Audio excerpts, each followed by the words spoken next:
All right. Hi, everyone. What's going on? Welcome to Z Talks, episode 16. And I've got two guests here today. And one of my guests is a first-time one, which we'll get to. But just to start this off, I just want to say hi to everyone. Welcome to Thursday stream. I hope you're doing well and having a great week so far. And thanks for tuning in to another episode of Z Talks. All right, so today, we've got two guests. One of our guests is returning, one of the guests is brand new. So I'm actually going to go over to my first-time guest today. That is Lovlee from Lovlee's Movie Review. So how are you today? I'm doing wonderful. How are you? Yeah, I'm doing great, and I'm excited to have you here because I've been wanting to collab with you for a while now.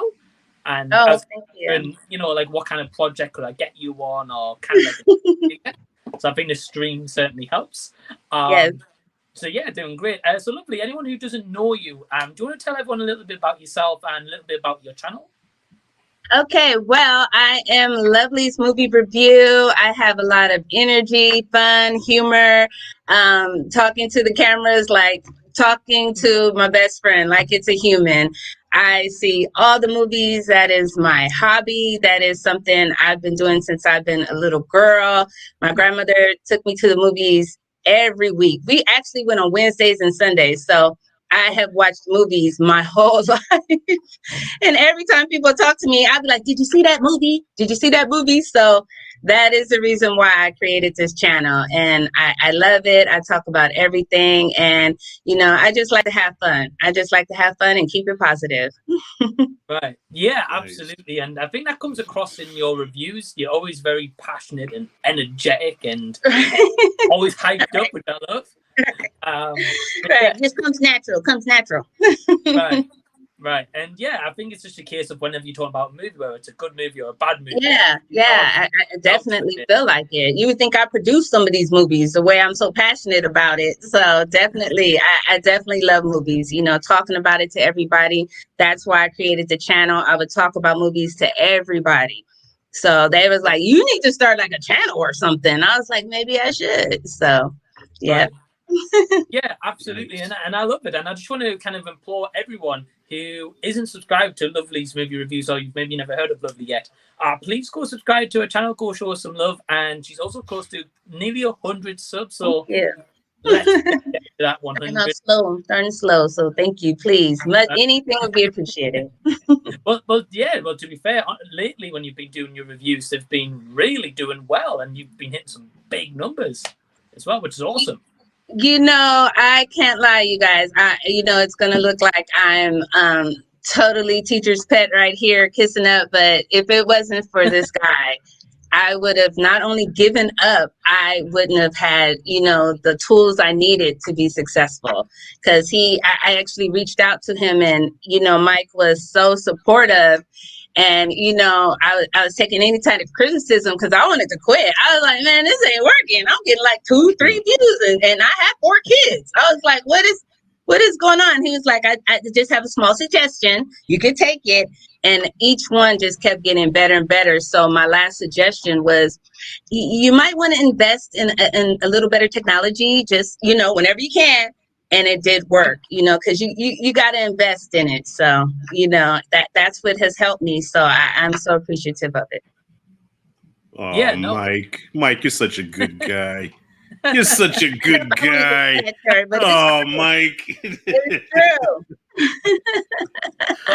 That's honestly like very lovely and kind of you to say it. And being honest with you, Lovlee, I learned a lot from Rashad. Did you? Wow. He said, stop it. No, yeah, because when I first started YouTube, I was introduced to Rashad through Anthony Perez, who big shout out to Perez, awesome guy. Was one of the first people I ever collabed with on my channel, and kind of a guy who gave me a chance to collab with him. He could have just said, nah, this guy less than 100 subs, screw this guy, I don't need him. Right, but you give me that chance. So thank you, Rashad. Wait, did you have less than 100 subs when I met you? I'm pretty sure, yeah. Stop playing. Damn. Yeah. Okay. And now you had almost 2K. Man, I'm trying to be like Mike. I'm trying to be like Mike. I'm telling you. That's amazing, man. I didn't realize that you was under 100, man. But you know what? You stayed the same. I mean, of course, you're your shit got better as far as like, your reviews and stuff, like your flow, but still the same energy, still the same personality, man. That's why I gravitated towards you, real recognize real. And I said, you know what? I like this dude because you got, and there's no diss to anybody, but you got some people, they get on camera and they say, I am watching The Shining with Jack Nicholson. It is a good movie. It stars Jack Nicholson. And I'm like, bro, put some pep in your step, man. Something. Just talk. You sound like a robot. Just talk. Shit. Just be, get in front of the camera and be yourself. Right. That's right. It. Yeah. That's it, and that's all. Yeah. But no, I appreciate that, man, and I appreciate the kind words, Lovely. And honestly, please go subscribe to Lovely's movie reviews. Again, let's Thank you so much. We saw also after the stream that she'd be able to open up a YouTube and see 100 subs. That would be incredible. Nice. Well, I'm like, thank you. Please do. Yeah. And, well, I gotta check the channel out too because I think I watched one of your videos, but I gotta go and binge, all of them, see what you're working with. As of course, yes. Each one they just keep getting better and better and better. Okay, cool. When I first started, it was like, okay, but then it just kept getting better. So yes, I'm trying. I'm trying to be like you guys. Yeah, well, just a heads up, the better you do get, the more views you get. You gotta have thick skin because you're gonna have some people that talk about anything about you. They say, well, your lipstick is too red. Why your nostrils so wide? Oh wow! I done heard about everything. Really? I've been called Suge Knight Whopper Jr. I've been called. Yeah, so somebody called me Suge Knight. They talk about my posters. They talk about my shirt. My head, everything. Everything. So you just come back with positivity. I mean, I've worked in retail for so long, and now I'm a travel agent. Okay. That's second nature to you. Try to turn it around. I try to turn it around as best I can. I don't even try to do that. I mean, sometimes it depends what kind of mood I'm in. So you'll catch me in some days to be like, man, your bald black mother. And I'm like, all right, cool. But then sometimes, they say like, yeah, whatever. I'm like, yeah. So how is your mom doing? I'll come back with some petty stuff like that. It just depends how I'm feeling that day. I love that. And I will take that advice for the future. Definitely. Yeah. But you worked in retail. So retail, you definitely have to have thick skin. I have. Yes. I used to. Yes, I used to. So it got to that point. So. Okay. Yeah. Cool. Yeah, it's crazy, and I mean, like one thing I want to touch on, Lovely, very quickly, is when you were saying before about you start your first video, then you look back and now and you're like, oh wow, I've come from this place to like this place kind of thing. It's crazy. Rashad can say the same thing. I remember speaking to Rashad on the first ever original Z Talks episode 1 back over a year ago. Oh, I gotta check that. And Rashad was saying about he just flipped his webcam on one day and just thought, screw it, go for it. That's how I started out. I was drunk one night. I was drinking tequila because I've been wanting to start a channel for the longest. I watched Jeremy Johns and Chris Stuckman and Double Toasted. Those are my favorite channels, and I just always wanted to be part of the conversation. So I said, you know what, I want to do this, but I just never had the fortitude to do it. I've always said, well, I don't have this or I don't have the right camera. And one night I was drinking. I think I was watching Dolomite or something. I was drinking one night. I said, you know what? I said, okay, let me just do this. And I'm going to talk. I'm Rashad G. I have a channel. Come watch it. I'll review movies. Okay. And that was my first video. I love that. Straight to the point. Okay. Yeah. That's me, straight to the point. And hey, and how long ago was that? What's that? How long ago was that? Oh, I started my channel, March 2017. So that's 5 years, right? 5 years. Wow. Yeah, 5 years. Sheesh. And it's crazy, when you go back, when you in the game for 5 years and you go back and look at I had a baby face. I was thinner. You know what I'm saying? I was wearing muscle shirts and shit. And then over the years, things just changed. I was like, I said, look at me, man. But at the time, I was like, yeah, I need to, tone up or whatever. But I look back now, I said, damn, I was in shape. Right. I said, what the hell? Like, even my kids grew up on camera because I would have to do some video. I would do some videos with my son. Yeah, my son was a baby the first time I did a video with him, and now he's like 5. But at first time ever, he wasn't talking yet. He was grabbing shit out of his diapers and making me smell it. True story. True story. True story. Yeah. Oh my Yeah, gosh, I yeah. love it. I Got love it right on it. camera. He put his hands. I thought it was chocolate. He put his hands right there. I No. said, "Oh." I said, "Yeah." So, Right. Just, 1 second, please. yeah, I froze on Like you camera, guys don't have but smell vision. Right. I'm glad y'all don't have yeah. smell vision. Oh God, I can still smell it too. But yeah, but when you That's go it. back and watch your older stuff, you're gonna cringe. You're gonna be like, "Oh God." Yeah. Wow. Straight up. It's crazy journeys. Before we carry on, I just want to say it. We've got Perez in the house saying, "What's up, y'all?" The RZA. Hey, what's up? Hey. Hey man, how's it going? So we've introduced Lovlee and we've been having just a conversation, which is awesome. So Rashad, you've been on the channel quite a few times now. I mean, if someone hasn't seen you on my channel now, I don't know what's going on. Yeah. But for anyone who hasn't, do you want to just introduce yourself and tell everyone a little bit about your channel? Okay. Well, if I have to reintroduce myself again, shame on y'all, because at this point we're family. All right. In my Vin Diesel voice, we're family. Rashad G Reviews. Started out talking nothing but movies, and then I eventually got into reviewing shows and food, and sometimes I do a little cooking on my channel where I have a segment called Dinner and a Movie where I'll cook a meal and it'll kind of relate to the movie that I'm watching. Sometimes I get into politics depending on what pisses me off. And so I kind of dibble and dabble in a lot of stuff, but at first it was just movies. I still do movies, but not as much anymore. Because lately, honestly, if I can be honest, man, like nothing's really been inspiring me lately like that. You know what I mean? So I don't go to the movies like 2 or 3 times a week like I used to do. You know, now it's like, what comes out this week? Bodies. A24, yeah, I'll pass. You know what I'm saying? Unless it's something I really want to see. Other than that, I don't. But shout out to those that watch everything. Like, Lovely, you said you watch almost everything. Yo, salute. Because I tell them a little secret is that I actually live across the street from the mall. So it's a movie theater, right across the street from me. So since I've been living out here, it's been 10 years I've been living out here. We would always just hit the movies across the street, always hit the movies. So that's what it helped play a part in me knowing the latest movies that's out, and talking to people about it. Yeah. Okay, that's good. I wish my theater was across the street. I gotta drive 9 miles to that mug. Now it ain't the best theater in town, but it's a theater. It's like the springs in the back, the sticky floor. But I love my local theater. I love it. It's like one IMAX, but I love it. It's my theater. But some movies I have to go other places. I'll be honest. I have to travel just a little bit to get a little bit extra comfort. Right. Nice. I think it depends on like the movie you're going to go see. Yeah. Because some movies you're not too bothered about like a regular screening. But then someone might be like IMAX or Dolby or right. So you kind of more willing to go that extra distance to go exactly comfort or whatever, better sound or to enjoy it more. Right. Oh, like Dolby got me spoiled, yo. I saw the Batman in Dolby. I was like, Mike, you know this already. Wow. The Batman was the first movie I ever saw in Dolby, and from that moment on, I'm like, yo, every big movie I have to watch like that. Is it really? It's been on ever since. Yeah. My thing is D-Box, you guys.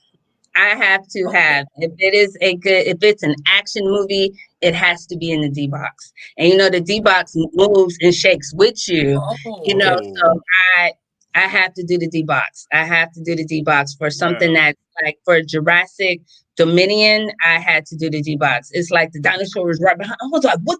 But it shakes and moves with everything that happens in the movie. So that's my thing. That's my go-to is the D-Box. Yeah. I would love to experience a movie like that. Like Dolby almost has that effect, but Dolby, I guess, because it's so loud, the seats will vibrate and stuff. But as far as moving with it, it moves. It moves, and it takes you up, down, back, side. It's really good. The D-Box, I would have fun with that.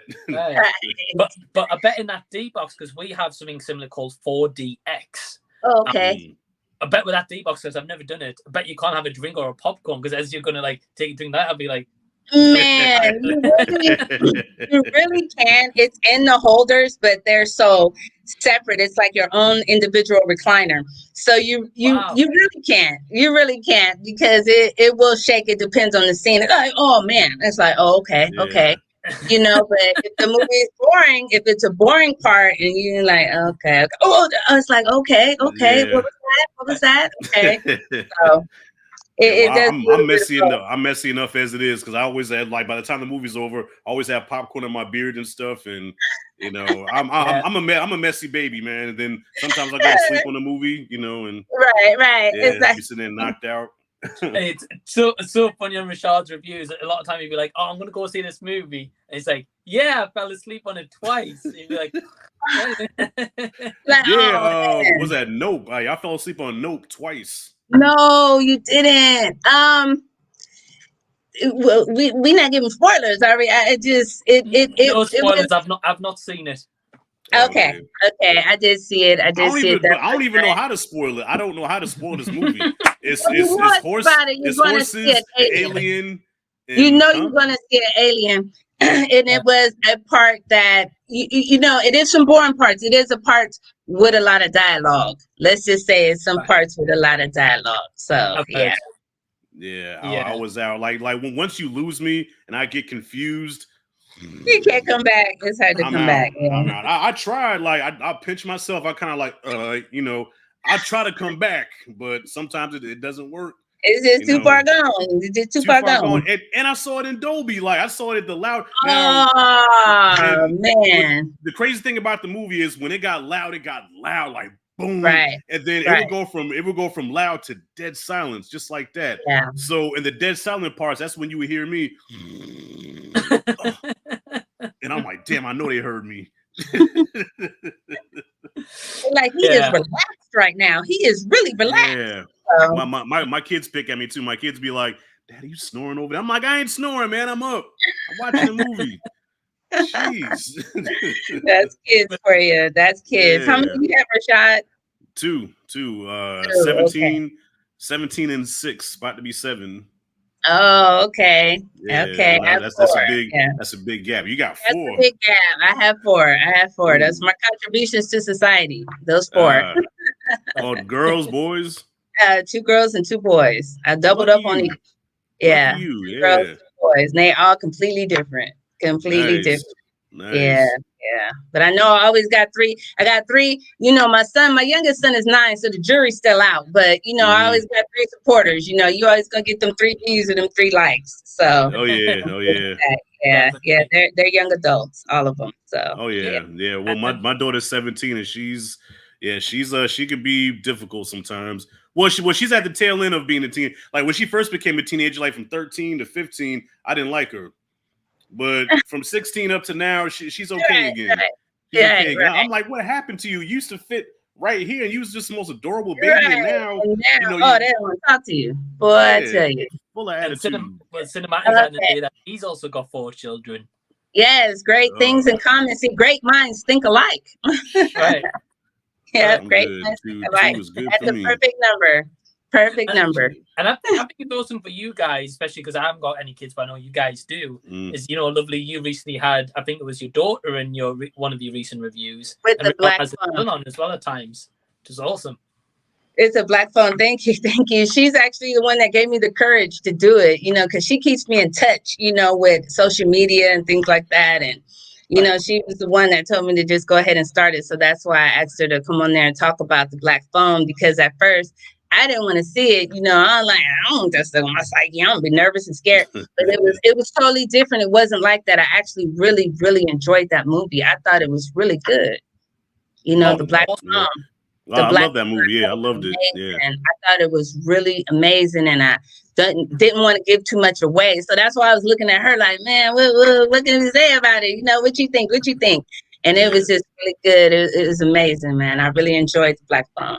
Yeah. Nice. Yeah, me too. And I think it was a movie Rashad didn't fall asleep in either. So that's good. Nope. Right. I was up the whole time. Yeah. That's a good sign. That's a good sign. That's the litmus test. If I don't fall asleep, that means you're then good. That's a good movie. Right. That's a good movie, yeah. You know, at least you can get your daughter on camera. Like my daughter, I think I got her on camera one time or maybe twice. But she's like, like if I try to put the camera on her, Daddy, stop. Oh my God. They're not ready. They gotta be camera ready, boy. They don't want that. That's my youngest 18. Yeah. Yeah, she gets so, I don't know, she has this thing where she feel like people, I said, Renee, I said, you look just like me. You're okay. Damn. You're not ugly. You come from our loins. Not get in front of this camera. That's just them. So you know it's good if you stays away. And you know what, Rashad, I'm gonna tell you. My oldest daughter, she's like that. If she could stay awake during the movie, then it's a good movie, in her opinion. So, yeah. Oh yeah. Well, I got offended yesterday because I showed my kids the Goonies for the first time. They never seen the Goonies, and my daughter fell asleep on it, and I got offended. Yeah, so I took a piece of paper and crumpled it up because okay, I have my recliner here, my son's in the middle, and she's all the way at the end. So I had to crumple up a piece of paper. I said, Boog, I said, move back, son. Popped it right in the head with it. Really, Daddy? I said, wake up, man. You don't fall asleep on the Goonies. What's wrong with you? See, they don't know. Daddy, you're so extra. Huh? Right. They don't know. We have to show them that. And I'm the same way. If it's a movie I want to show them, and they don't want to pay attention, I'll be like, you didn't see that part. You didn't understand. Hold on, let me go back. You didn't see that part. So, yeah. And I'm pretty sure both of you can relate to this. Like you said, when it's a movie that you really love and you're watching it with somebody that you really want to see it, do you find yourself always doing this? Every time a part happens, you're like, you're looking to see if they're looking and their reaking. I'm guilty of it all the time. Yeah. I do that too. I'm guilty of that. Definitely. They will tell you. I make them look at that part. So you don't feel the same way that I felt on that part, right? Yeah. Okay. So okay. What you think? So, Definitely. It's the best to see like the reaction, because I remember Rashad, exactly what you're saying. I was watching Death Note. And I'm not going to go into spoilers to whoever's not seen this anime, but there was a certain scene where there's a really big death that happens in it, right? So I was showing it to my partner Emma for the first time, and as soon as it was coming on the part, I was like, "Oh!" I was like getting really excited, and then as soon as it happened, she was like, and I was like, you couldn't pay to see that, I was like, that's it. That's how I felt when seeing that first time. Yeah, no, it's the best. Like, it's the best feeling when they react the way you want them to react, but then when they don't. Like, it hurts your feelings, like... Right. It's like that disappointment inside. Yeah. Right. Well, we've got two comments, Rashad. Jason Old Millennial says, give Rashad the Father of the Year award. I don't know about all that, man. and then we've got Trav Try saying that Rashad should go to D-box to stay awake. See, and everybody going to talk about me going to sleep now. I shouldn't even said nothing. Yeah. Well, we've got quite a few comments while we've been having a chat, so we'll go through some comments and we'll see what people say and what interact to them. The first one is probably one of the hardest workers on YouTube, and that is Jacob. So, hey, Jacob. Hope you're doing good. Hey, Jacob. So, by the way, sorry, before we carry on, anyone who isn't subscribed to Rashad or Lovely's movie reviews, the links are in the description box below. Please go subscribe to respective channels, and they've got awesome content. This is the question I think might take a little bit. Jacob says, if you were stuck on an island and had to choose between one 80s action star's filmography as your only choice of movies to watch, which actor would you choose, Arnold or Stallone? Damn you, Jacob. Why you had to ask that, man? I know my answer. Yeah. I would go Arnold, personally. I would go Arnold, too. You know what? I would go Arnold, but come on. Sly made my favorite movie ever, Rocky 3. That means I have to do without Rocky 3 and 4, man, and Cobra, and Tango and Cash. Oh my gosh, what do you know about that? You know nothing about Tango and Cash. I know everything about it. Yo, gosh. Listen, I want to say Arnold, but I gotta say Sly. You're gonna say Sly? Okay. I gotta go with Sly, man. But I know Sly's always been like a second pops to you, what you always say. Yes. So. Second pops. With Sly. Right. Yeah, because my father would get tired of me. He'd say, oh, boy, he would sit me in front of the TV, hit play, oh, boy, watch this, leave me alone. And it always be Rocky 2 or Rocky 3. Okay. Always one of those. Yeah, so I grew up on the man. Every phase of my life, Sly was always there. From a kid to an adolescent to an adult trying to figure out my way in the world, Sly was always there. Right. Yeah. That's awesome. Well, I like that. That's understandable though as to why you would go Sly. I think just for me personally, I think the reason why I would go Arnold is because he's got more of a diverse filmography than Stallone does. Like he's got a lot more different hits. So yeah, that's the reason why I would go Arnold. I think. What about you, Lovely? I would go Arnold. Look at me leaning back. I would go Arnold because of movies like Red Sonja, Conan the Barbarian, with them 20-inch fire pythons. You can't. They can't even mess with them arms, boy, with the long hair, just like this. His hair used to be long, just like this. You know, movies like that, Conan the Destroyer, to me, you know, that was Arnold to me when he came out with Terminator. I mean, look at me, see, I'm getting all passionate again when he came out with Terminator. That is why I liked him. And then, I mean, I don't know, Rashad, you live in California. When he became our governor, I mean, it's a little different, but he used to be the governor of California. You're in California? No, I'm in Florida. Oh, you're. Yeah, okay, I'm in butt scratching Orlando, Florida. Okay, the other Sunshine State. Okay, so he used to be the governor of California. So, but Arnold has always been my guy growing up. That's who we would always go see. So I think my grandmother really liked him. I have so many movies that I can just remember. He was just, he was on whoa. Listen, I love Arnold. Like the only reason why I couldn't pick only reason I couldn't pick Arnold is because of the Rocky movies. But yeah, Arnold's the reason why I started working out. Like Arnold was the reason why I started like lifting weights and wanting to get big. Was because of him, you know. They wanted to get big. They wanted to get swollen and strong. That's why what they did.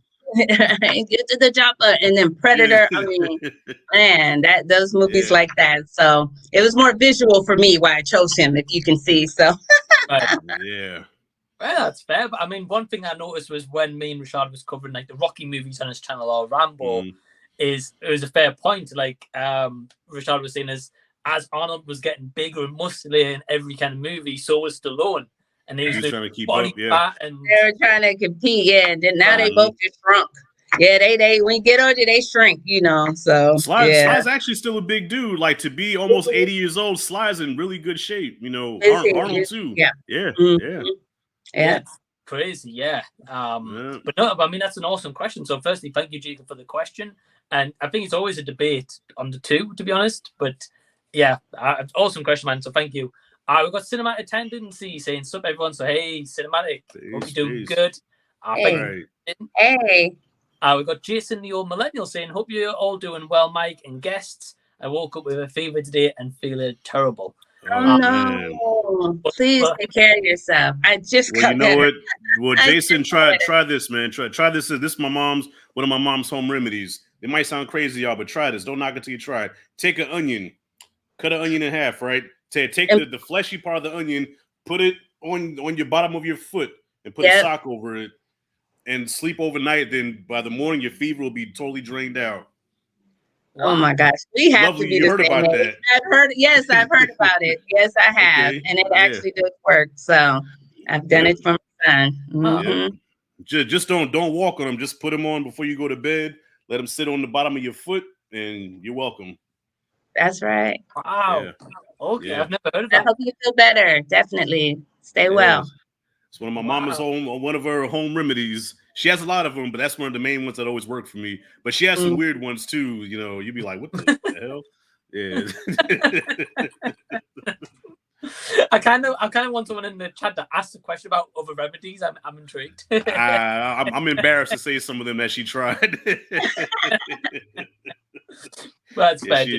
She had some weird ones. Yeah, some of them old timers, they got some really weird remedies. You'd be surprised. They do. Mm-hmm. That's fair. But yeah, I mean, well, thank you for the question comment there, Jason. I hope you're doing well, man. And yeah, definitely try that remedy. I'd be intrigued to see if that works. I don't have a fever, so I can't try it myself. But I hope it works for you, man. We've got Josh from Classic Reviews saying, "Hey guys." So hey, Josh. Hey. Hey. Let's have a look. We've also got D Movie Man. So hey, D Movie Man. Hope you're doing well. Thank you for joining in. And D's always got these very unusual kind of makes you think questions, which I really like. So D says, "Hey everyone, excited to hear from you all. My first question is, what are a couple of unique movies that you didn't fully understand or get the first time round, then you revisited it later and appreciated?" Ooh. That's a great question. there's been some good movies, like some like really good twists, and then kind of, I guess it's not really the same vein, but I'll give like a quick example. For me, I would say Batman Begins. Now, it's not because of it the case of I didn't get it, but it's more of the case of the first time I saw it, I was very young. I didn't really see a lot of superhero movies before that point. I think I'd seen the original Spider-Mans, which I enjoyed, but I appreciate more now because I can look at them in a different way. But it was the same for Batman Begins, but that movie for me, like, really changed my perspective on thinking about movies more than just like, oh, they're just silly, dumb fun. I was like, wow, like, that's a great, like, piece on a character as such. But again, obviously, I revisited that movie years and years later, and I was like, wow, this movie's so good, right? Yeah. And at first, I was like, oh, this is boring. I'm not going to revisit that again. You're like, why? Right. Yeah, so I'd have to go. I mean, I'll have a little think, but Lovely or Rashad, do you guys have any from the top of your mind? Well, thank you. It actually just came into my mind when you were saying it, because at first I was like, which one? It was Tenet. That is the one with Denzel Washington's son. I know he doesn't, excuse me, want to be referred to that, but it was Tenet. Do you guys know which movie I'm talking about? T-E-N-T. And you guys, I didn't get that movie. It took me a minute. I really had to go and see. I saw it with my girls, you know, and my youngest daughter is Brainiac, man. She's like the golden child. So I heard a break in the movie. I was like, what happened? But I didn't see what is happening. So I had to go back the next morning to that like 11 a.m. showing back then. And I had to really sit and figure it out. I was like, what is this about? So they were going back in time, and it was a machine, and it took a minute. So it was Tenet for me. Yeah. Wow. Nice. Yeah, I've only seen that movie once in the cinema, and that was it. You were able to get it? Yes and no. It was really technical. I don't know. That one still, it's good though. It's good. It's just, it was a lot. I didn't have a clue what was happening. I was like, I know I'm smart. I mean, I went to college and everything. I was like, it just, I couldn't get it. And the second time I seen it by myself, I was like, oh, that's what he did when he went back. Okay. So it was Tenet for me. Okay. You know what's funny? Okay, same director, different movie. Chris Nolan, he just loves to, you know, play with our heads. But for me, it was Memento. First time I saw Memento, I was like, what? And then I watched it again. I said, oh, okay. That's what it is. Yeah, first time have y'all seen Memento? That was like his first movie. Yeah, I haven't seen part of it. That is a movie. Well, because Memento, that's one of those movies. It's like non-linear, so it's like all out of order. So it starts out from this part of the story, and then it jumps to the beginning, and then it'll go to so it jumps all over the place, but like then it does type of thing. Right. So it does all tie together by the end. But the first time you watch, you're like, what the fuck was that? But then when you watch it the second time, you're like, I said, Chris, you sneaky little devil. Yeah, Chris. Wow. Chris Nolan. Yeah, to watch a Chris Nolan movie, you have to take some brain pills to enhance your shit for a moment, because some Chris King Nolan or something. Play some of them games. Yeah, he messes with your mind, man. Like, why do you do that? Even with Batman, why you take something like Batman and make you think? You know what I'm saying? Like, come on, man, it's Batman. I don't want to think. I mean, I still love him. Don't get me wrong, but he'll mess with your mind a little bit, where you're like, okay, my mind hurts now. I need to sit down and take a nap. Right. I think like Smoke is coming up sometimes when you get through with his movie. Yeah, but I highly recommend Memento. I highly recommend that if you haven't seen it. That's like one of his best right there. Okay, I have to stay up and make sure I watch it. I seen it. I wasn't able, but I guess when I wasn't, I must have been tired, because I usually stay and watch a full movie, but I must have been tired on that one. Yeah. I mean, it happens to me all the time, so I can't judge you. Happens all the time. Long full days.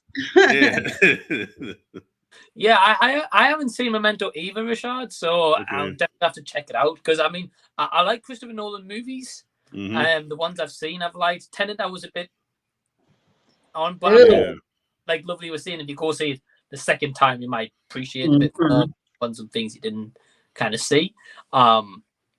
I think I definitely need to do a revisit of some A24 movies because a bit like Rashad, I walk out there and I'm like, what the hell just happened here? Damn those joints, man. But then again, I shit on the A24, but yo, they did make one of my favorites this year so far. That's what Everything Everywhere All at Once. I really did enjoy that, so I will give them that. But most like 8 times out of 10, that movies suck.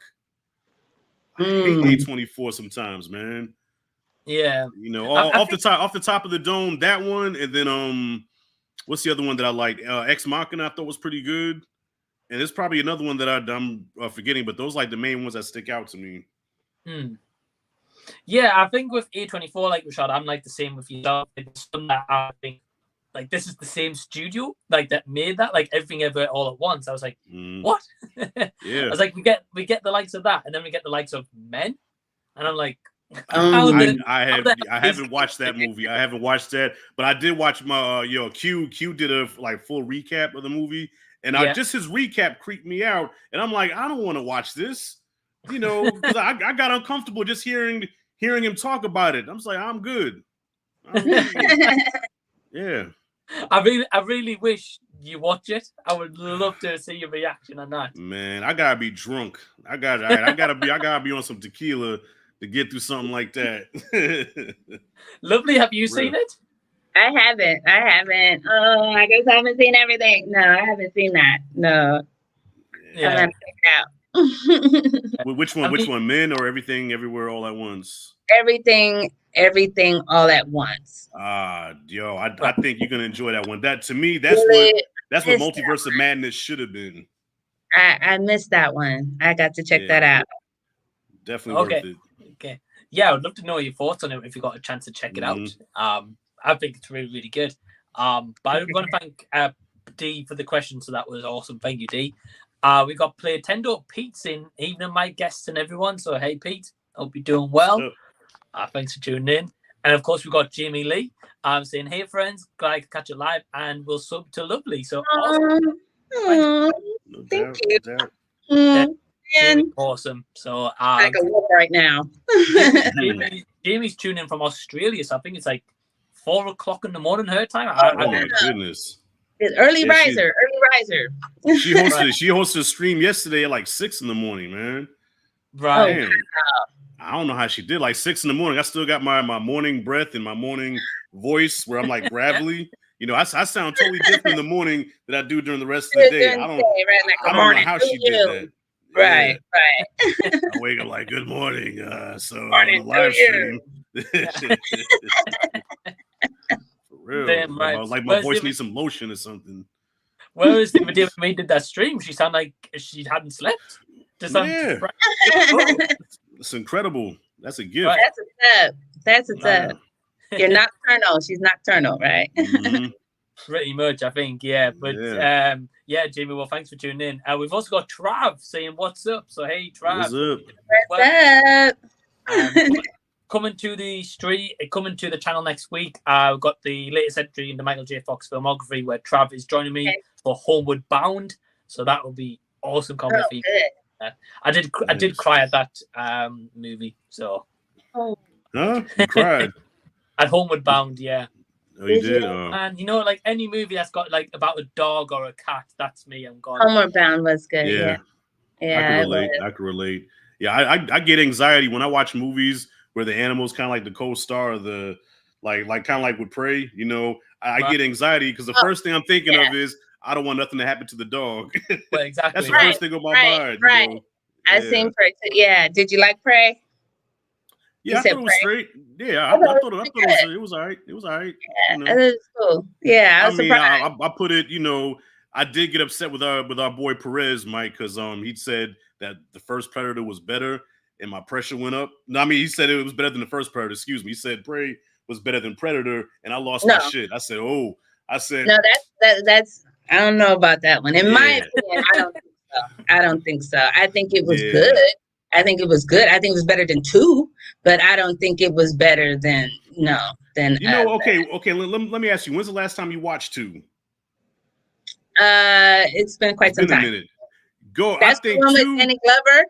Yes, two was better than what people give it credit for. All right, because listen, I'm like one of those two. Like, yeah, 2 wasn't all that good, but I rewatched it the other day. And yo, 2 was straight. I loved it. It was like it's it was like Gary a monster Busey. with Lethal Weapon winning. I did not feel it when he's busting through the. I don't know, because I don't want to tell everything, but when he's buzzing through those apartment buildings, come on, man, that's all right. ridiculous. That is Okay. ridiculous. Yeah. Okay, so a lot of things the Predator did not make sense. I will, but it had some good action, some good kills. Yeah, it did. I like he had heart. They gave him a heart when he saw, a little embryo in there. Gave him a heart. I think he has a code. But he does. Right. The Predator has a code. You know what I'm saying? He has a code. No. Can't do that. Can't do that. And you had Jamaican gangsters. Come on. I mean, I feel you. Yeah, King Willie. It was good for his times. It's for his time. Stopping what can't be stopped. Ain't no killing what can't be killed. Mm-hmm. It is something, yeah. This thing that's killing your people in mind is from the other side. Come on, gotta love guy. it. He was in the same one with Is It Hard to Kill Steven Seagal? Was that the same Jamaican guy? I'm trying to think. No, you're thinking of Mark for Death. Yeah, Mark for Death. Yes. The guy.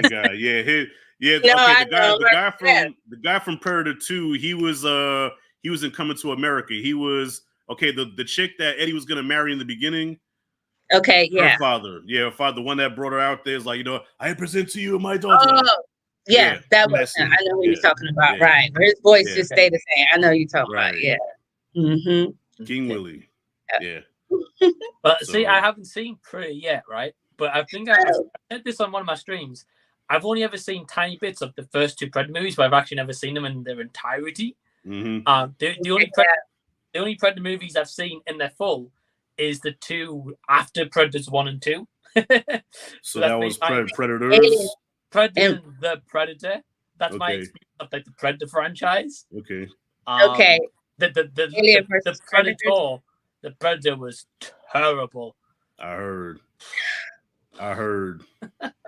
No, so I need to go. I actually need to watch the first 2 movies and then pray.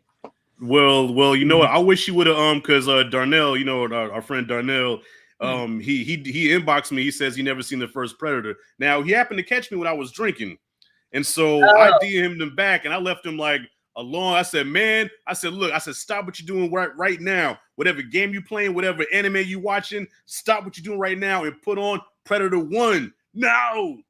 No. So I actually made him watch. He says, "All right, big bro, I guess I gotta watch it now," and he watched it and he dug it. He said he wasn't crazy about it, which I kind of cursed him out about. He said he wasn't crazy about it. And then he was like, and then when he watched Prey, he said the same thing. I guess, I keep forgetting I'm an old head now, so anybody, late 20s to early 30s, they're going to say, well, the first Predator was good for its time, but I think Prey just brought more to the table with the writing and the acting and the character development. Shut up. No, stop trying to be so educated with the shit. You are not topping that first Predator. All right. So Mike, I'm not gonna spoil it for you, but what that movie meant at the time when it came out, there was nothing like it.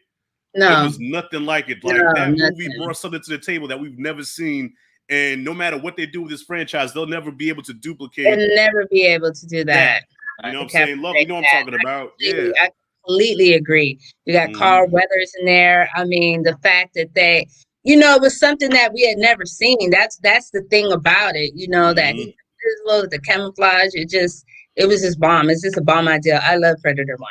Absolutely. Yes. So Mike, you got the assignment. Get on that soon now. Yes. I'm gonna get you. That chopper and get you. Yeah, you can't win this one, Dylan.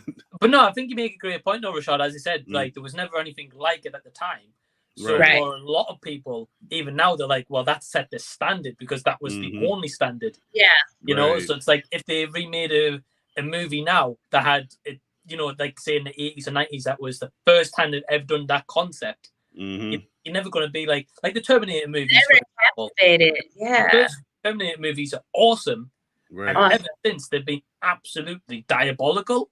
Yeah. But because they're very from that time in the 80s or late 90s, early 90s when So new, yeah. Everyone was like, "What the hell's a Terminator?"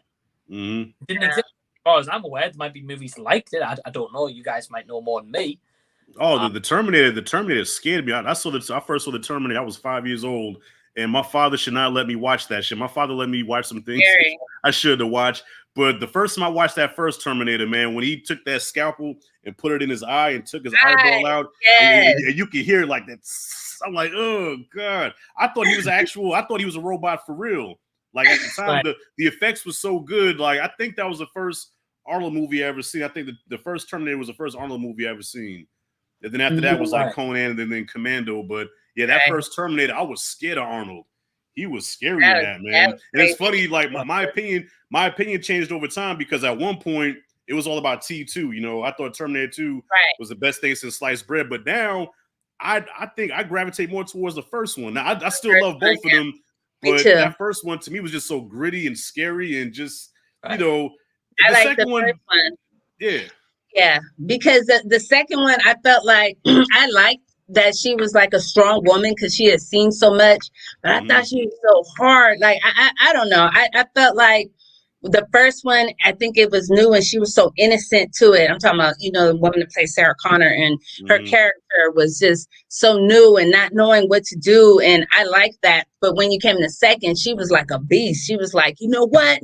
She was so mean and adamant with her son. I was like, you know, it's cool though. I understand she's been through a lot, you know, but the first one, I just think the first one is amazing. And that part that you're talking about, and they're knocking on the door, like, what is in there? You know, a dead cat. You got a dead cat, buddy. He's like, okay, what am I gonna say? Okay, F you ever, you know. So I was like, okay, that's the part that, you know, always sticks out for me too. Sometimes it's like, we have to think of an answer, and we're not robots. We're like, what should we say to this person? Okay, I'm gonna choose. I'm okay. Or go ahead, you go first. It was also like, that first one, it was a slasher movie, but it was also a love story, you know, like underneath it all, it was a love story, you know, a love affair that lasted. In love with her. That's why. That first one always had, but now don't get me wrong, I love two. Like I saw that in the theater like 2 or 3 times when it came out. You know, I had the video game, I had the toys. You know, the T-1000 is like one of the illest movie villains ever. But that first one, that first Terminator, that first one, those two though, definitely. Yeah. Right. Yeah, no, I agree. I think they both set the standard, and that because although they're the same concept of Terminator, they're so different at the same time. Like the first more of the higher age rating, more of a horror as such, and more that, whereas the second one is more action based kind of thing. So yeah, I know I've got to agree, but you know, in terms of Prey, I'm definitely going to check it out soon. And I'll definitely check out the first one, Rashad. Don't worry. Well, watch that first one before you watch Prey. I will do. Yeah, definitely. We've also got Pete saying just sub to Lovely's channel, so awesome. Yay! Thank you so much. Right. I will not let you guys down. No pressure. And go sub to Rashad's channel as well. Right. I won't let you guys down. We've also got John Smith saying ahoy. Hey all. So hey John, hope you're doing well. Hey. We've got Michael Davila saying hello again, Mike and panel, sending love from the US. So hey, Michael, hope you're well. Right. Thank you for tuning in. We've got Jason saying just sub to you, Lovely. So that's awesome. Oh my gosh, you guys. Oh my gosh, thank you so much. Don't forget them onions. Yeah. Exactly. So a lot of love for Lovely in the stream tonight. So yeah, please go sub to Lovely. Thank you so much. Love. And John says just subbed as well. So that's awesome. Oh, thank you guys so much. Like the little internet could. I'm trying. But I really love movies though. At the end of the day, people would say, oh, well, you worried about this, you worried about that. I've read about that. And to me, it wouldn't matter because I talk about movies so much anyway. I'm passionate about it. So, it works for me. It's a blessing if it does, but if not, it's still a blessing to be able to talk and go in there and talk about doing something I enjoy. Well, let me ask you, what are your favorite genres of movies? Thriller, suspense, mystery, and comedy, and romance. Okay. But I watch everything. I'm not really sci-fi is not my thing. You know, I will check it out if it's a good movie. I feel like I owe myself that to be able to do that. But I'm more of a mystery, suspense, thriller, and I'm just gonna go with whatever's popular too. If something that's coming out and everybody's seen it, you know, my son is 9, so I see basically all of the, you know, animated movies that come out, anything with Minions, you know, Despicable Me franchise, Disney, Pixar. I mean, well, obviously they're the same, but Marvel, because of my sons, I have to watch the Marvels. I think they're getting a little bit out there with it, but those are my main things. You know, my main things, sci-fi and stuff. Yeah, not much of a sci-fi person. Okay, I can dig yeah, that. Yeah, I'm not Malignant. I was disgusted with Malignant. I love Malignant. That was a fun little. It was a fun little. Whatever the hell it was. What you call it? Chew was tripping on it. I did not like that. It was like, welcome to the circus, the three-legged man. I just, I didn't like it. Don't get me started on Malignant. I hated that movie. I did not like that movie. Wow. I guess you call it a guilty pleasure for me. It was I dug it. That CG and that policing is absolutely terrible. I was laughing my ass off, man. I don't know. I guess I have a weird sense of humor. Stuff like that makes me laugh. When it's so dumb, I can laugh at it. Yeah. They're like Halloween Kills. I thought that was very interesting. Evil Dies Tonight. That was hilarious to me. Mm-hmm. That was hilarious to me. And you see the same extras running back and forth down the thing. Evil Dies Tonight. I mean, I was like, this is ridiculous, but I loved it. I think the difference is though, right? So with Malignant, obviously, I think we've all seen it here. You know, it starts off like with a really serious tone and a bit of a creep tone, and I'm like, wow, awesome, okay, great, I'm on board here. And then as the movie progresses, it gets so stupid. But then with Halloween Kills, as you were saying, Lovely and Rashad, like that movie built Michael Myers up to be a badass, and they're like, Evil Dies Tonight, but he's like, well, fuck you guys. I'm going to kill you. And that's what he does. It's like, you need a Avenger to kill him. Who is going to kill this man? He's not human. There's no way he's human. Yeah. He's like, there, whoop, he's up again. What? There's no way you can kill him. There's no way. Yeah. You need to put him over there with some Avengers because he's not dying. He's not dying from nothing. Yeah. I thought that was the funniest, most, I don't know, interesting movie. But, you know, it's like a guilty pleasure, like you said. Halloween, Friday the 13th, we know it's gonna happen. We just want to see how you're gonna do it. You know, I go to these movies to watch the kills. You know what I'm saying? Yeah. So I don't get caught up in the story. I don't get caught up in the acting. Really, I just want to see Michael just mess people up. Yeah, how do you Jason now? But now, if I watch an Elm Street movie, because Freddy's my favorite slasher. Now, if I see an Elm Street movie, give it some intelligence, give it some integrity, because Freddy. His kills are more, how can I put it? His kills are more sophisticated. Okay. So put a little bit more brains behind that. But Michael and Jason, balls to the wall, crazy. I don't care. Okay. Be as dumb as you want to be. I like Freddy. So if that's considered a slasher, then I definitely like the Nightmare on Elm Street. Only the first like 2. So, you know, I do like different ones. King of the slashers. Oh, wait, you forgot about this one. Scream. What is that? That's the third one. That's 3 Dream Warriors. When they were, I'm trying to think if I've seen that one. Dream Warriors. Is that the one where the guy was trying to be the wizard in the alley? Yeah. He's like the wizard with him, and he's like, I'm the wizard master. Yeah. Yeah, he was stupid. He was stupid for that. But the movie was not stupid. I did like that. She fell asleep and was like, burned herself with the thing. Let me go on the step and watch this. I do like Freddy. So, you know, I do. And he's creative. You can't beat that with a bat. You know, he come to you in your dreams. Yeah. Ooh, we've all had some bad dreams before. So to know that he can come in your dreams was very creative at the time. Yeah. Shout out to Freddy, man. The king. I mean, Q would disagree with me, but the king of the slashers. Yeah. Fred Krueger. Yeah. Bastard son of 100 maniacs. That's Wes Craven, isn't it? Didn't Wes Craven create that or no? The first one, Well, he directed it, wrote the first one, and then I think he co-wrote the third one. Yeah. That's when they kind of okay, because then the other ones just got they kind of just Yeah, the other ones kind of got kind of weird. I did like Freddy versus Jason though. Freddy versus Jason to me, I think was a missed opportunity. They did drop the ball on that. They did drop the ball on that. The first thing I thought, something called Freddy versus Jason should have been crazier than what it was. Yeah, it took itself a little too serious. Yeah. They could have. They dropped the ball on that one. Mm-hmm. Yeah. I think if they were to make Freddy versus Jason now, I think it would be different. Yeah, they would have it.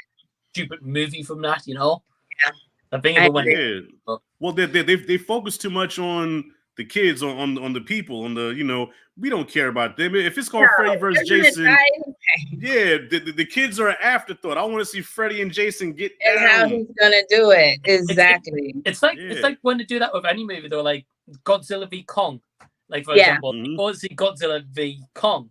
Not the humans who trying to get Kong to a safe place. You're like, well, I don't want that. Just let them battle. Exactly. Give us a 30-minute movie, then battle and done. It'd be great. Exactly. Yeah, because they had because I think they had 3 fights in that movie, didn't they? Kong and Godzilla. I think they had 3 fights. I think Freddy and Jason just had one little battle, and that was it. Yeah, at the end, and then that was it. They were leading up to it so long. They just really, they dropped the ball on that one. And then there wasn't a winner. It wasn't, but it made you think it was going to come back. It's been a minute since I've seen it, but some movies I only have to see once, And at least with Kong and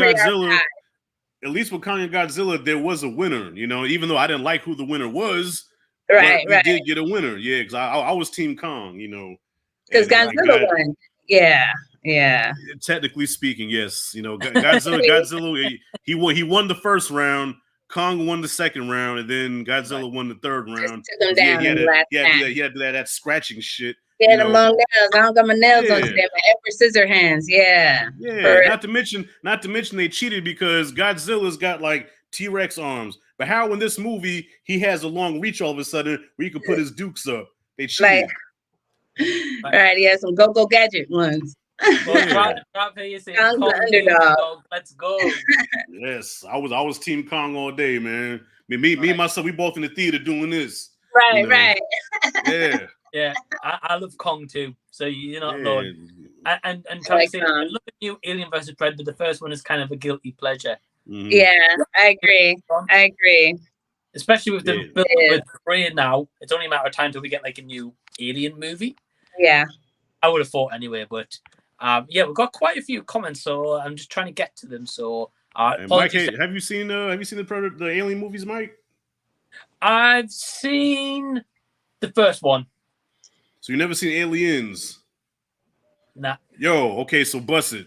After we do Commando, Aliens is next. Oh, okay. Yeah.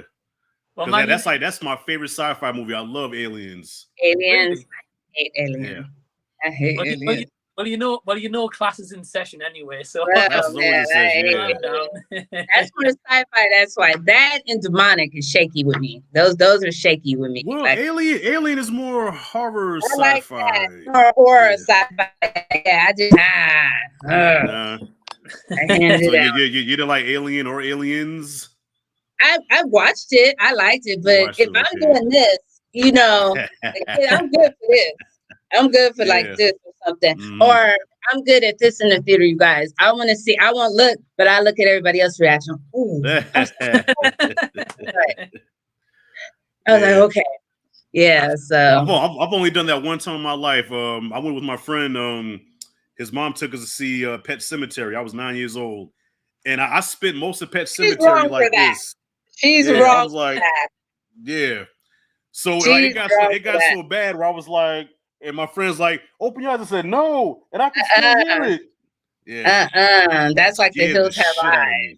I took my son to Hills Have Eyes. And I don't know why I like that one. See, it's weird. I'm weird, because I like The Hills Have Eyes. And I looked over my oldest son. He's 24 now. He was under the seat. He was hiding, man. He was scared, boy. I was like, oh, man. I was like, all right, come on, I'm gonna have you go. And I just had him wait. Back then it was 2 sections to a movie theater. It's like the section you come in, which is empty. I think some have it, and then you go into the movie. So he kind of posted right there, and I just watched the whole thing with, watching it like that, but he's in the other part. So yeah. Yeah. That's awesome. Hills Have Eyes was a little intense. Yeah, that boy traumatized, man. Yeah, he messed up, man. He messed up on that. Yeah. I mean, hey, I've done that too. Look, I've shown my daughter. I think I showed her the first Elm Street when she was like 4. Oh yeah, you do. Wow. Yeah, and to this day, she taking no-dos and drinking coffee. Yeah, well, and she's 17 now, so now she monitors me when I show her brothers. So, like recently, I try to show him the Lost Boys. Well, we did watch the Lost Boys, and that is my favorite. That's light horror though. That's not hardcore horror. That's light horror. So we watched this. So she asked me. She says, "Isaiah, what did y'all watch today?" He said, "Oh, we watched Lost Boys." And my daughter looked at me. She says, "Really, Daddy? You showed him the Lost Boys?" I said, "What? I showed it to you when you was a kid." She's like, "Yeah, and look how it traumatized me. Don't show him stuff like that." I'm like, "Oh, girl, shit. That's not that bad. Yeah. It's not that bad." Yeah. Well, that movie's on my 100 movies to watch. Lost Boys. Yeah, I saw that on there. You gotta check out Lost Boys. That's a classic. That's a classic right there with the 2 Corys in there too. You got Jason Patrick before it was, like yes sir. Before his head got, you got him. I wanted to be a Lost Boy. I wanted to be the 5th member of the Lost Boys. Yeah, I wanted to be the 5th member. They was cool. Shit, I wanted to get a Rick James wig in my own motorcycle, and I wanted to be part of the Lost Boys, man. The Lost Boys, man. They hanging on that bridge, boy. I feel like I was gonna go to school trying to monkey bars like that. He was holding on. That was good. Well, Jason said he's saying I've spoken too soon about Father of the Year. I told you. Crack that statement, huh? I told you. Right, so we've got quite a few comments, so we'll try to get through some of them. Okay. So apologies to anyone who's left a comment. We are going to get to them, but we've just been taking this as a go. I've been the one making comments, and then I've been commenting on stuff, and I was like, "Oh, okay, they on something else." Oh, I know what it's like. I know what you guys. It's too easy to go off on like a tangent. So yeah. I wasn't like skipping bodies. Yeah. So if anyone doesn't know, it's the new A24 movie coming out. It's kind of like a horror movie, but it's like a bit like Scream, where it's self-aware, like it's like someone's going around killing people.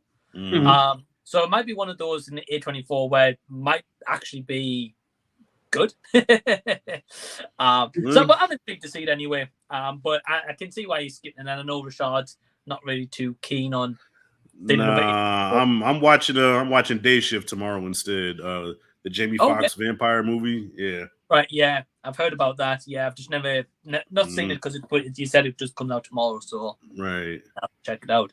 We've got John saying going to see Nope this weekend. Okay. Well, I hope you enjoy, man. I am going to go see it either weekend or next week some point. So, yeah, I hope you enjoy it, man. Drink some Red Bull. No, you'll be fine. Just drink some Monster Energy and take some caffeine pills. Right. Lovely loves it, and Rashad didn't like it. So I obviously there's 2 different opinions there. So I'm love the concept of it. I think that was it, but it did mess up a little bit in the end. But I think I was just so eager to see it, so it kept me involved for the most part. But I was fully rested though, so I'm just I've heard I've heard of Drags, so that's what I'm expecting. But we'll wait and see. Yeah. We've got Perez also just saying about bodies. He's going to go see it, but instead he's going to go see an anime called Inu. I might have mispronounced that. I heard looks good. So yeah, well, enjoy, man. Okay. I've never heard about that, so yeah, I hope you enjoy it. Cinematic says, about an hour ago, I found out about a movie that comes out today, Emily the Criminal. Anyone know what I'm talking about? Never heard of it. You guys know about that? Never heard of it. Emily the Criminal. Yeah, who's in that? I don't know. Emily the Criminal. Sounds like a Lifetime movie. Don't get me started on Lifetime movies. Please tell me you don't like Lifetime movies. It depends. It depends on which ones. Because some of them, it's like the cookie cutter killer. Some are so stupid. They, but it's rare to catch a good one. My ex-wife lived and died. Like, listen, my ex-wife would fall asleep on everything under the sun. But a Lifetime movie, child, that movie was good. So, right, so the girl that got pregnant, right? But the dude's supposed to be the daddy, but it ended up being the uncle. And child, that movie was good. Some of them are ridiculous. Some of them I can tell right away if they're going to be good. And I've watched so many, and And I said, how the hell you fall asleep on Revenge of the Sith, and then you watch a Lifetime movie, and you fell asleep on Star Wars? Because it's television for women. You know that. Yeah, but some of them are kind of stupid. Some of them are really, I can tell the first 5 minutes I'm not going to like it. I'm like, man, I missed this one. And then some are pretty good. Some are pretty good, but it's gotten worse over the years. Let's just say that. But the Lifetime movies, I mean, I don't mind them, but they're just too cheesy and predictable. You know what's going to happen. Cheesy. Yeah, yeah. Mike, don't do that, Mike. Don't say they. What would you say? They're likable. You always say that you don't mind them. I don't mind them. Mike, don't do that. Don't do that, man. Come on. No. Hey, well, Rashad, Rashad, here's a question for you. Would you rather watch a Lifetime movie or an A24 movie you don't like? I would choose A24. Oh, wow. Because Lifetime movies, I feel like they insult my intelligence. You know, they're so like Tyler Perry-ish, you know what I'm saying? And Tyler Perry movies piss me off, man. They just insult my intelligence. I hate them. Right. Oh, you just caught some bad ones. I mean, I haven't watched them recently, but I did used to. Lifetime used to be my go-to on Sundays sometimes. Goodness. And no distance with, but women, y'all get into them. Y'all be, girl, did you see that movie on Lifetime? They don't give us a chance to process one movie while the credits is coming on, another one is starting. It's like they kind of just throw them at you, and it's like, you like this, check this out, So I do see you could get caught up watching those movies, and they are. Yeah, I could tell sometimes it's like, this gonna be whack. Yeah, I'd rather A24. But back to Italy, the thing I wanted to just say that I looked it up. It looks pretty good. I think I might check that out. Yeah, well, Ryan says in Lovely, he's saying that Emily Criminal's got Aubrey Plaza. She has a student debt and creates a credit card scam. All right, cool. Is it available? Is it available on a platform now, on a streaming service? Lifetime. Right. Oh, is it? No, it's a Lifetime movie. Oh. No, it looks like it's going. I'm just getting your pressure up. Really, Jacob, you ain't shit. Next video, Jacob ain't shit. Yeah, no. So no, dude, I don't know where it's on actually, to be honest, but no, it sounds good though. So I'd watch that. It comes out in the theater too. Yeah, I'm not sure. Yeah. Okay. I don't know if we'll get the a theater princess, release, but look. But yeah, Jason saying watching a movie with the princess who's got Joey King in. And it was a stupid action movie. The action was good, plot was weak, and not enough character development. I think maybe. Yeah, it went direct to Hulu for you guys, and I think we got a Disney Plus, like version of that kind of Hulu kind of thing. I have that, yeah. It looked okay, but nothing like special or anything like that. Yeah. So I didn't bother. Nah, but yeah, well, I'm glad that I didn't check it out. had some enjoyment in it, Jason, even though it was stupid. Cinematic says I watched Expendable 2s in D-Box. Oh, I bet that was crazy. Yeah, that was crazy. That's some Arsenio for you. No. We definitely showing the age with that one. I've been watching Dark Side of the 90s for some reason. Have you guys ever been checked? It's like a little series that comes on VH1, and it talks about all the dark side of the 90s. No, I haven't heard of that. Oh man, you got to check those out. It talks about all the dark things that happened, and one of the things it talked about the Arsenio Hall show. About the things behind the scenes of it, and creating it and stuff like that. But yes, definitely. I want to see that. Yeah, because I was a teenager in the 90s. So yeah, it's going to take you about the 90s. Yeah, the dark side of the 90s. It's like a whole bunch of little. It's like a series of just different things that happened in the 90s that was popular, and it's the dark side of it. So you like that? You check that out. Yeah. Yeah, definitely. Thanks for putting me on that. I got to jump on that ASAP. Yeah, dark side of the 90s. Yep. Yeah, I'll have to have a look. I don't think we have something called VH1 in England, so maybe we have like an alternative channel or something. A different one. I'll turn it right, like Right. I'm not sure.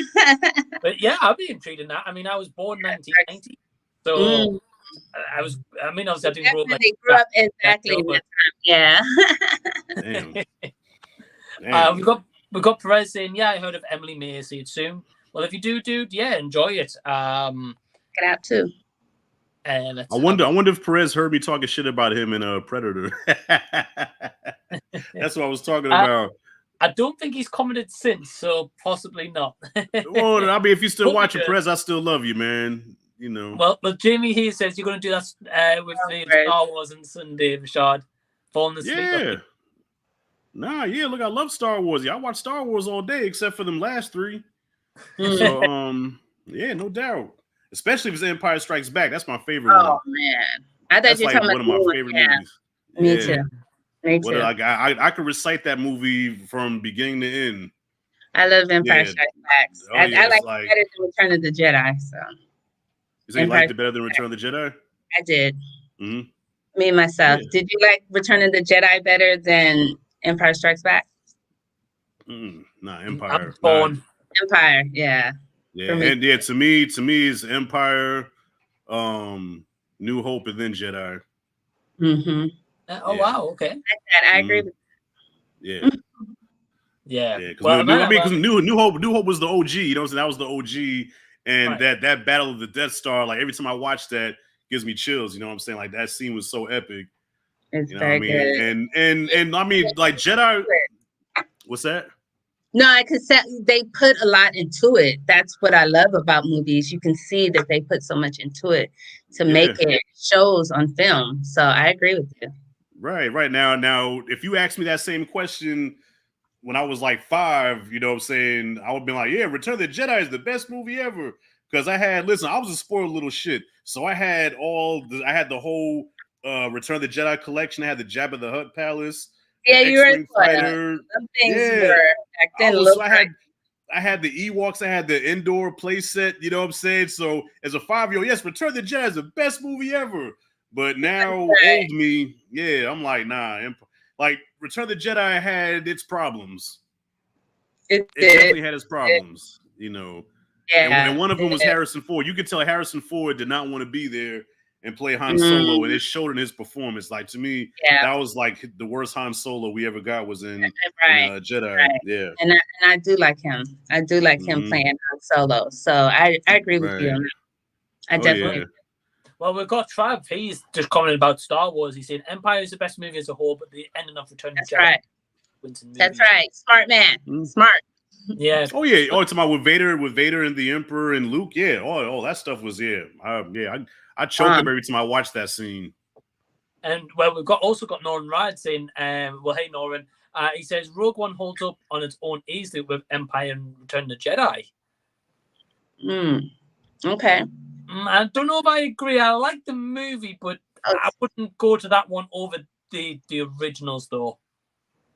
Yeah. Man, I think bullshit. I think the ending of Rogue One's the best bit of it, the movie, if I'm being honest with you. I've watched Rogue One in its entirety once. But after that, I've watched it 20 times, and that's just the little bit when you see Vader at the end. That's all. For me too, but everybody's entitled to their opinion. People, you have some people that are die hard, with the Star Wars. So it's like that's touchy for me. That's almost like politics when you talk about that. I know, right? Yeah, look, Star Wars fans ready to fight. Let me tell you something, Perez one of the nicest people you ever want to meet. But when you start talking shit about them sequel trilogies, Perez be ready to fight. Man, that passion. Yeah, he turns into Stallone and he's getting ready for a boxing. Especially you talk about Rise of Skywalker. Like, me and Q, we tease Perez all the time about how trash Rise of Skywalker is, man. And Perez gets so mad. Hey, I don't like how they did that. I don't like how they did that. That was to make money, in my opinion, but I guess it was for the new generation.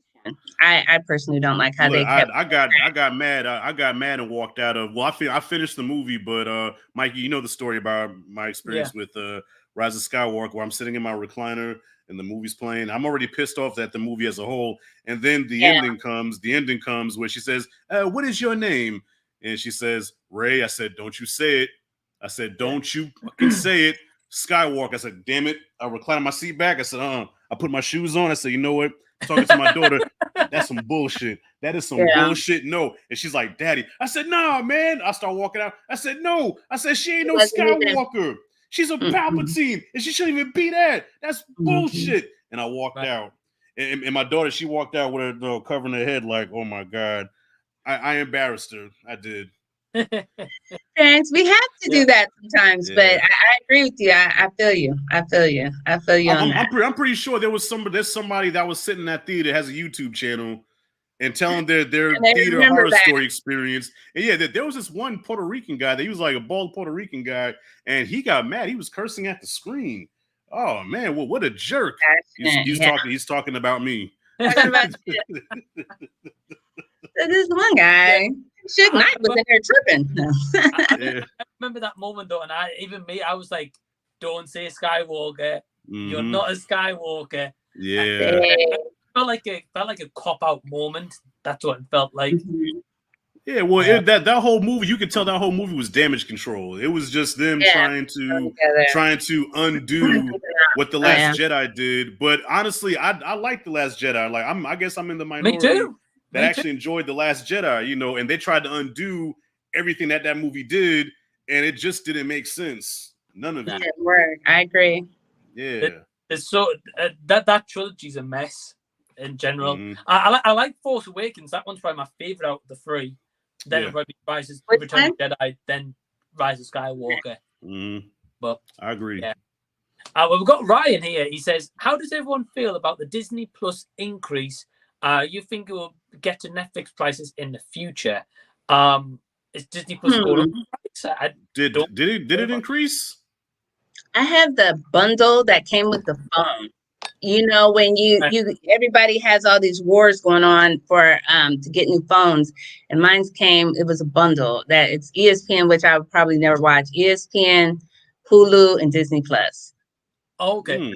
It was a combination, and it just it's not much on Disney Plus, but for an increase, I don't know if I would pay that. It would be like Netflix, how Netflix is losing so many people now, but Disney, I don't know if I would pay for that though. I don't know if they went up because last time I checked, they was like I think it was like $8.58 or something like that. Because I get taken off my card every month, So for Netflix, it was for Netflix. No, Disney is I pay $8.58 for Disney, and for Netflix it's like $17. Wow. They went up, but their movies, they have so much money behind these movies, and the movies aren't good sometimes. I really, they have money behind these movies with these actors in it, and the movies sometimes are just flops. I really just don't understand them. So, it gets me. And then Netflix, they said at the beginning of the year, they lost millions and millions of subscribers, but I can see kind of how that happens with the other streaming services in full effect now, but it's a game. But like with the increases, for example, like you guys are seeing, right? I don't know if I'm prepared. So it's like, for example, like Netflix, as you've seen, Lovlee, like obviously it's going up and Rashad's paying like nearly $18 a month. Yeah. But right though, like Netflix, it feels more it's like quantity of movies. Yeah. Like when them, like if they combined all them budgets of all those movies, made like a $50 million movie. I promise. Yeah, I totally agree with that. Yeah. I mean, shit. I think Stranger Things by itself was like what, like something, couple million an episode or something like that. And you talk about 9 episodes. Yeah, money behind that. Yeah, movie. so I think the total for Stranger Things must have been like at least almost 200 mil. And then they released that one action movie. What's that? There was an action movie they just released with Chris Evans and Ryan Gosling. The Gray Man. That had a $200 million budget. Because Jacob told me about that. I seen it. Yeah, but $200 million? No, I don't know about. No, it wasn't worth that. It was cool. They giving out money. It was cool. It was cool, but nah. 400 They million. definitely got it. Yeah. So just Stranger Things and The Gray Man by itself, that's $400 million. They have What it. the hell? They have it. Netflix is kicking out. They're kicking out some change. They're kicking out some change. But then the thing is with that, right, is as you guys have both been saying, is so if they've spent that much money on Stranger Things, they probably get that back because Stranger Things it's been a big hit. Everyone's been buying the merchandise. Run Up That Hill by Kate Bush has obviously blew up. The Metallica songs blew up also because of that. So that's money well invested. Whereas like the Beer Man, they're relying on like Chris Evans, Ryan Gosling, Anna de Armas to sell that movie. And don't get me wrong, there'll be a lot of people be like, I'll check it out. It's a good cast. But then ultimately, when it's terrible, they're not going to be like, I'll rewatch that movie. Yeah. One and gone. And I've heard not really great things, so I've not even checked it out. Got no intention to. Whereas Stranger Things, at least you can go back and rewatch it because I see what you're saying. It's like I can't get that time back for that movie. Right. And that's it. Yeah. I hear you. And I think it's one of those things where, like nowadays, Netflix is releasing so many movies. Disney Plus releases movies. Then you've got movies on at the theater or the cinema. Here in the UK, we call it cinema. And then you've got like Hulu, HBO Max for you guys, and so much stuff. You're not going to check out The Great Man if you've got Prey on Disney. You'll be like, Prey. So yeah, I agree, Ryan. I think the more they increase the price, off from that service. So I think we'll have to wait and see. Travis says, my wife just looks at her phone at the worst moments, and sometimes I rewind it just to mess with her. Yeah, it's getting that reaction, isn't it? Though? Yeah. Jason, old millennial here says, has anyone watched Sandman on Netflix? I haven't. Now that's based off. Is that DC or Marvel? That's based off a comic, DC, right? Wait a DC, minute. right? Okay. No. Yeah.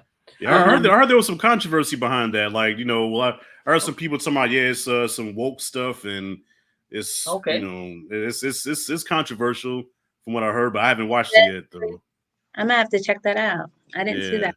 Thank you guys. Sandman. I think of the Sandman. I think of Spider-Man. The actual Sandman. But I mean, the Sandman. Yeah. I know you're talking about he was actually sand. Yeah. He actually made it sand. Yeah, Flint Marko. Yeah.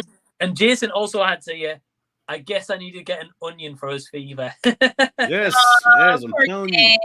Try it. It will work though. He's right on that. Definitely. Definitely. Right. Yeah, I'm intrigued. Let's have a look. Oh, here we go. Ryan says, what's the last good movie you watched that gave you a good cry? I got this one. The other day. Okay. Mine was 13 Lives. 13 Lives. Never heard of that. 13 Lives. That's the one by Ron Howard. He just made it about the kids in Thailand that was stuck in the cave. They were stuck in the cave. That was this year? Yes, it just came out. 13 Lives. It's about the kids in Thailand that were stuck. They were stuck in the cave. It's a Ron Howard movie. Bomb. Make you cry. They were kids. They were part of a soccer team. I'm not telling it's facts. It's a biop. Is that it? When they talk about it? Yeah. They were is that available to watch now? I believe so. I love Ron Howard. I love him, but that movie will I love his daughter too. Make you cry. Who's his daughter? Did I say that out loud? Bryce Dallas Howard. Oh, okay. I like Bryce Dallas Howard. Yeah, the redhead from Jurassic Dominion. She was in the Jurassic. Yeah. That makes sense now. She's so confident. She's so confident. I watch interviews and everything. It's a movie. Yeah, I watch interviews. That's why she's so confident, and she's good too. I like her. I did not know that. I did not know that. And she's a big Star Wars fan. She directed a few episodes of The Mandalorian, and I think in Book of Boba Fett, she directed an episode of that. Shut the front door. I got my. She's talented. For my Yeah, stuff, man. you guys, I got to write down. I got them down. I got to check those out. Yeah, but 13 Lives, that definitely Okay, is. so it's on Amazon. It's on Prime. That will make Okay. you cry, man. Well, not even having children. It's just, boys, it's pretty good. Ron Howard's pretty good though. Yeah. Okay, well that's on Prime. I'm gonna probably check that out tonight. Check that out, man. That's pretty Yeah. good. Last movie that made me cry. Well, Homeward Bound. But you know what, yo, Mike, I can't judge you though. I never seen Homeward Bound, man, so I can't judge you. But no, that's good. That's good. Yeah. Last movie that I saw that made me cry. Well, not so much a movie, but a show. Me and my daughter both cried in the last episode of Stranger Things. Okay. So if you didn't see it, I don't want to spoil it, but yeah, but by the end, yeah, we were both kind of looking away because we didn't want each other to know we were crying. But I'm sitting there, I'm like, yo, Renaya, how you doing over there, girl? And she's like, I'm good. Yeah, she's like, I'm good. So you okay? I said, yeah. It's allergies. That's right. Allergies. Yeah. Definitely. Yes. Stranger Things had me. I was a water bag at the end. Oh, that's what's up. That's what's up. That sounds good. Yeah. Well, I'm sensitive anyway. Like shit. I was like, listen, I cried. Like when Mickey died in Rocky 3, I cried. No matter how many times I watched that. Right. That is sad. That is sad. Yeah, the 5 Heartbeats make me cry. What else makes me cry? The Lion King. Yeah, the Lion King. When 5 Heartbeats. What part? When what's his name died? When Big Red killed a boy? No. Okay, no. The part that made me cry was more of a scene about redemption because after Eddie got off of drugs and he was in church singing. In the church with Robert because when you first watched that, you think that Eddie died because of drugs. Then we see him again. Yeah, they see him thrown out the park. So I watched that part. I'm like, that's when he's singing in the church, I was like, that's what's up. I hear you. And I cried from happy or sad. So yeah. Now the last movie that I cried in the theater, last movie that made me cry in the theater was Creed 2. Creed 2, I was a big water bag. Creed 2 was good. I was a water bag. When Rocky reunited with his son and he saw his grandson for the first time. Yeah. It's touching. It's a touching moment. I like how they did the Creeds. I love it. Yeah. I'm intrigued to see Creed 3. I'm really interested. I'm going to see that. I'm scared, man. Guys, just a little tea for you guys. Did you guys know Carl Weathers was really mad about these Creeds because he wasn't invited to be a part of these movies?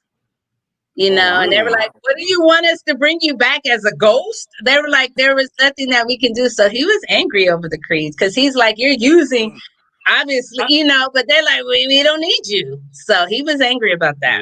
All the Creeds, but it is what it is. I mean, I guess they could have used like some flashbacks or maybe like some like deleted scenes. Maybe he wanted to be a part of it. They were like, what are we going to do with you? They were like, how are we going to bring you back as a ghost? They were like, what? He wanted to be a part of this movie. Well, they could have probably de-aged him and maybe put him in a scene or two. Right. How are we gonna do this one? He's like, I just want to check.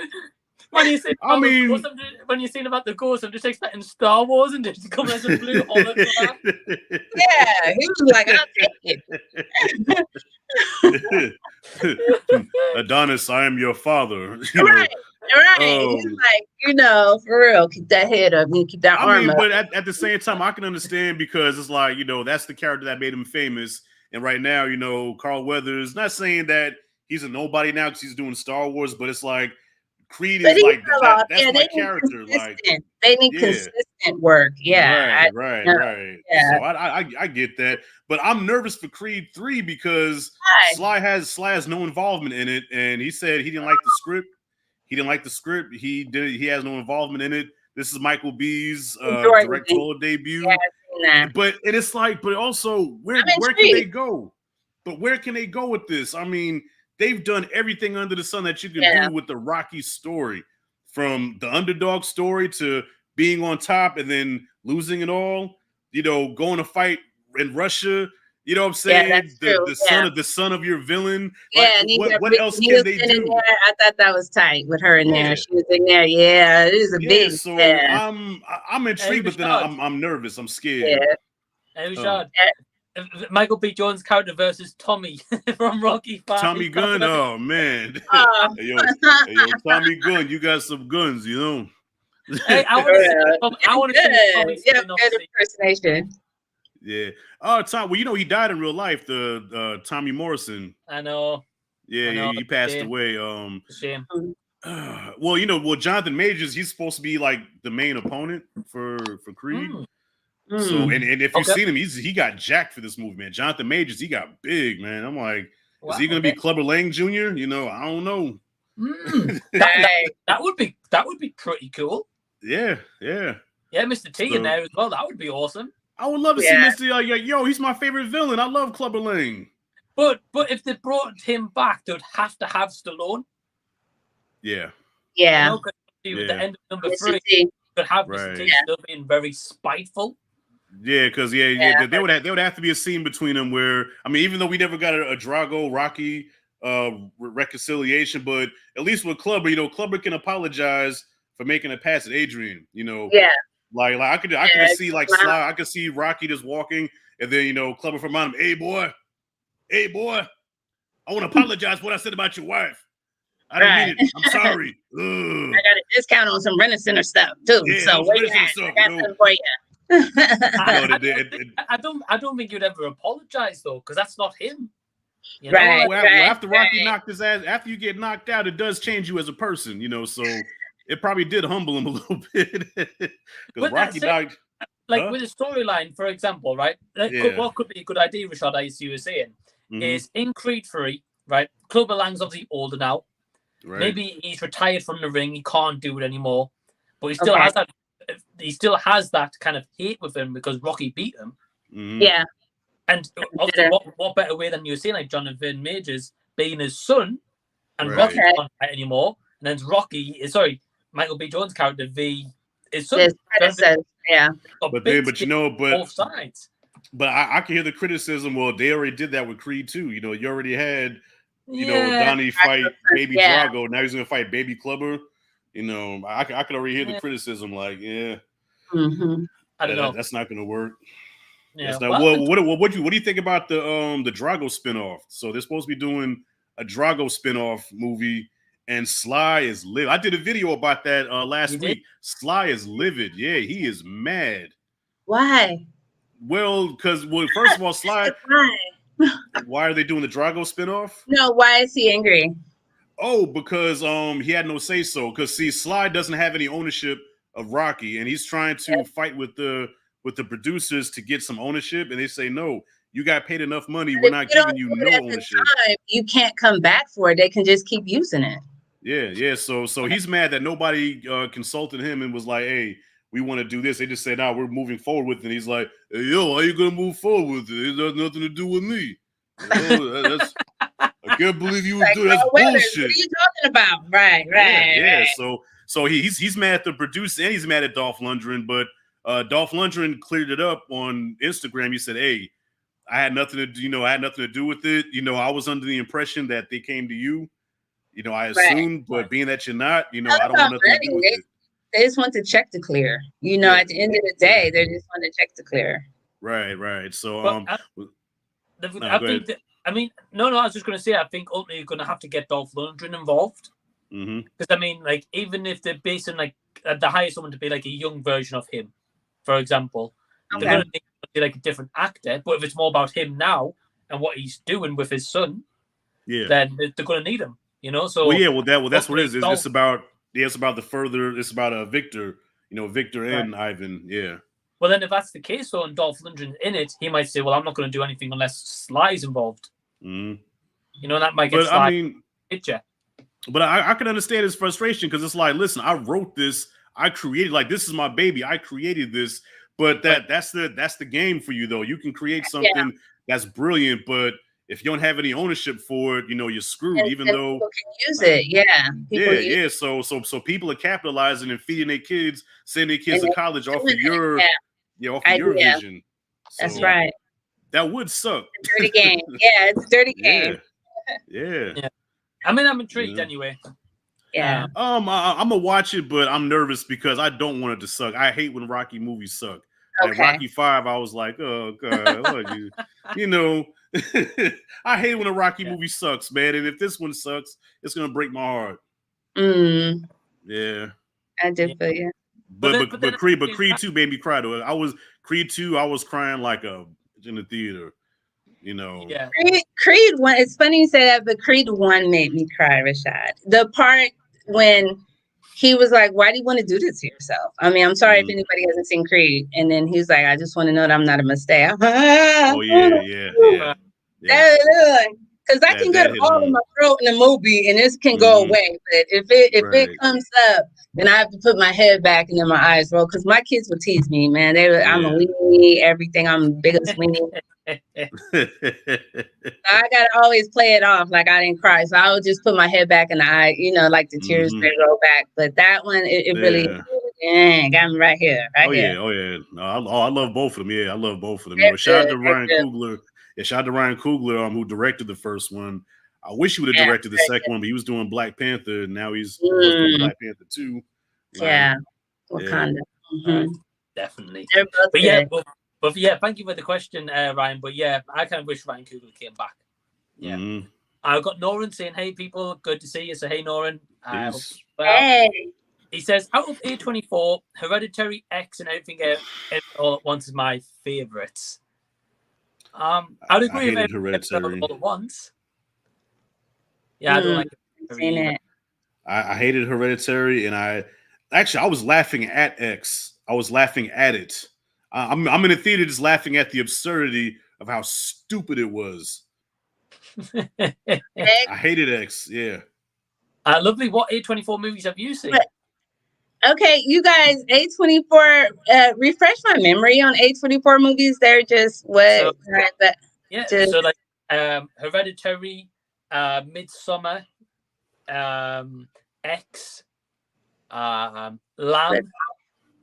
Lamb, yes, Lamb. Ex Machina Man. Okay, Midsummer, but Eighth Grade. Okay, The Green Knight. Okay, I'm here with you guys. Yeah. Oh, and Moonlight. No, I don't like them. I can't think of anyone that has been. Let me see. Come on. Well, you know what? I'll say this. They do better when they're not doing horror. Yeah, they're kind of whack. The Captive was pretty good. They're kind of whack. I don't know. That whack is all old school. They're kind of whack. No, I still say I'm whack. okay. Don't worry about it. Yeah, I don't really like those. I agree though with Rashad. Yeah, I think when they're not doing horror and they're not so busy about trying to put like a message in their movies, they produce really good movies. Like Everything Everywhere All at Once is really good. Yeah. I don't know if you've seen this movie, Rashad or Lovely. But it's from some years ago. I think it's called The Green Room. The Green Room. I haven't seen that one. That one's a horror. With him. Wait, The Green Room is where? Oh, that's the book I'm talking about. Okay, The Green Room. It's a really good movie. It's a horror, but it's not one of these where it's got like some subliminal message. It's like focus on this band, and you go out into the middle of nowhere, and then the kind of like stuff happens from there. But it's like stuff. It's really good. It's got that Anton Yelchin, the guy who was in like Star Trek, who died like at 29-year-old. Oh yeah, I'm about to say I know that name sounded familiar. Yeah. It's got him in that. That one's really good. But that's A24. Yeah, they have some good ones. Yeah, they have some good ones. Just their horror stuff is like, especially like I saw Hereditary, and as I'm walking, like sometimes when I go to see a movie, as I'm walking out, I'll talk to some of the people just to see if I'm tripping or not, right? So there was an old lady that was in there watching Hereditary, and I said, what did you think about that? I didn't like it. I said, okay, so I'm not tripping. Right. You know, same with Nope. When I saw Nope, I asked a few people, I said, yo, what was that movie about? They said, I don't know. So, oh no. Yeah. Wow. Okay. I don't know. I don't know if I'm being generous because it's Jordan Peele, but I feel you. Oh, okay. I like it, but I do feel you. In something. To compliment it. Yes, he has a good visual sense. Cinematography, beautiful. Some of the shot selection, brilliant. You know, he could direct the hell out of a scene.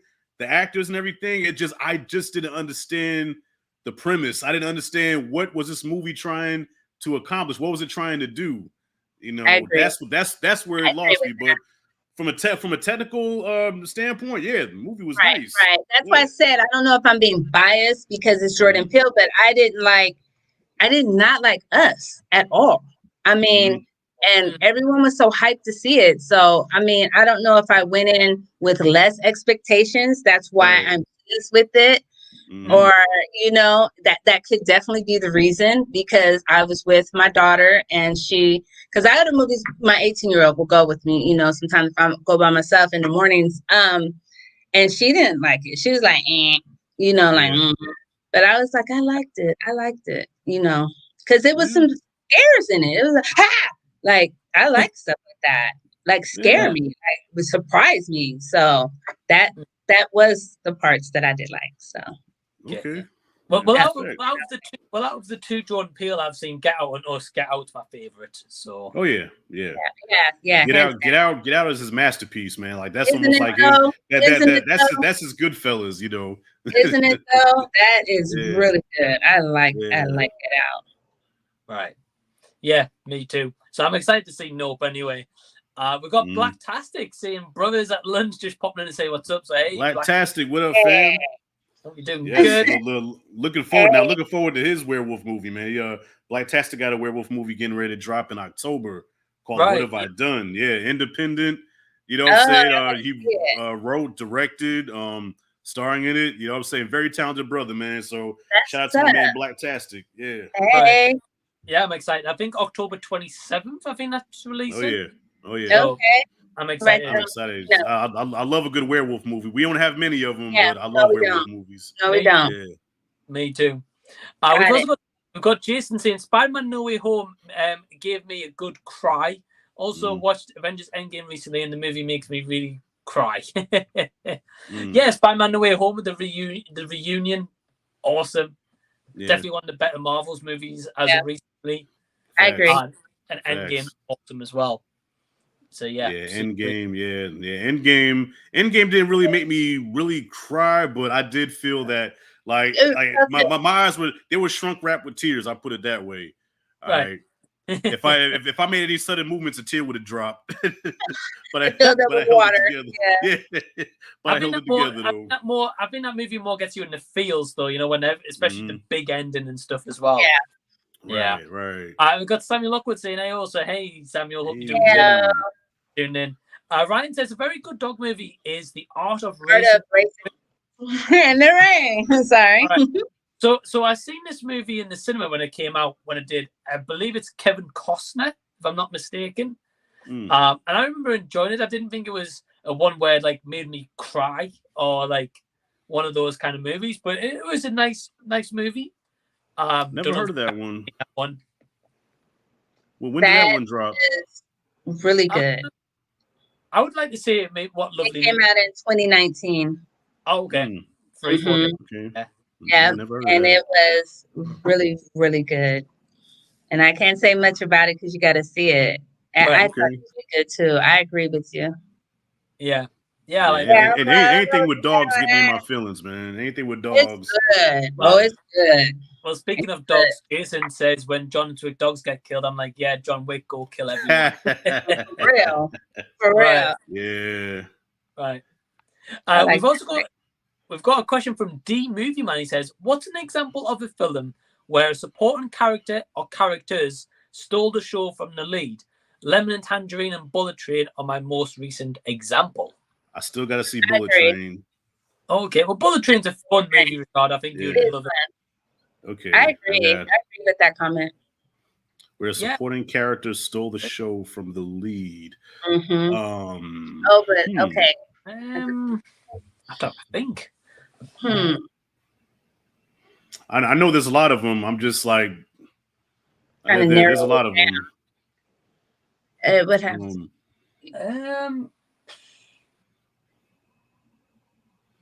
Okay, I've got one actually. The Dark Knight. Oh yeah, facts. I mean, I know he's not like a supporting character as such. He is kind of a main one, but obviously the main one's Batman. It's Batman Saga. But yeah, Heath Ledger in that movie. Facts. Stole it for me, 100%. Yeah, Oh man, I know there's so many of them. I don't know why I can't think of one. I want to say I'm gonna jump in front of you and say it is a lot. I think Panther, but would you say that Michael B. Jordan was the lead? I don't think he was though, but No, I felt like he stole it that's right a good there. example. Yeah, As Killmonger, I love that part about it. good example. That's what I think. I'm going real old school right now. I don't know. This just popped in my head randomly. I gotta say Robert Shaw and Jaws over Roy Scheider, because Roy Scheider was the headliner of Jaws, and Quint stole the show. Okay, I can agree with that. I had to dig in them archives back there, but I had to dig deep on that one, but I'm like, damn, I know there's some more examples, but that one pops in my head.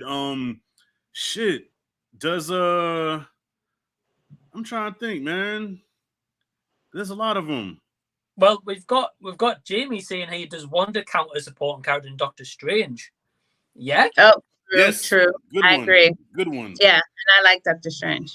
Good one. Yeah, me too. But I think Wanda was the highlight of that movie. Wanda was scary. Wanda was a slasher, man. Right. Wanda would mess you up. She did not come to play. Right. No, she did. Especially when she was against the Illuminati. I was like, oh, okay. Yeah, more of this. Yeah. Oh, yeah.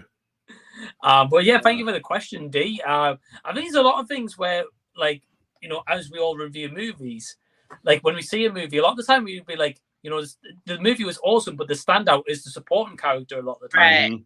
Right. Like, it's not very like the main character is the best one. Yeah. But what about Tiffany Haddish and Girls Trip? I agree. Yeah. I agree. Stole that. Yeah. You see Girls Trip? Yeah. Girls Trip. Oh, wow. You got to check that out. Yeah, good. Girls Trip was funny. That's the one movie where Tiffany Haddish was funny and she didn't get on your nerves.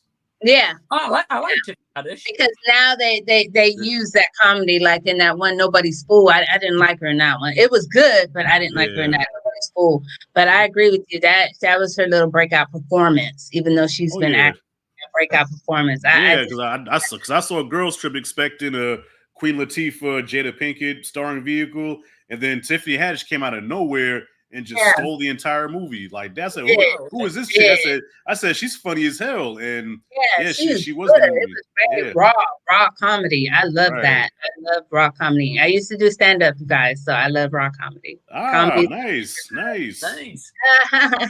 in the day, man, that's got to be one of the hardest jobs in the world. I tell Mike, because Mike was like, "Yeah, Rashad, you should do stand up." I said, "Hell no, stand up has got to be the hardest job." Like the psychology of knowing that somebody is paying you to make them laugh, the pressure of here's my money, make me laugh. Well, a lot of times in clubs, people are already drinking. Every comedy club has a 2-drink minimum. So they're expecting to laugh.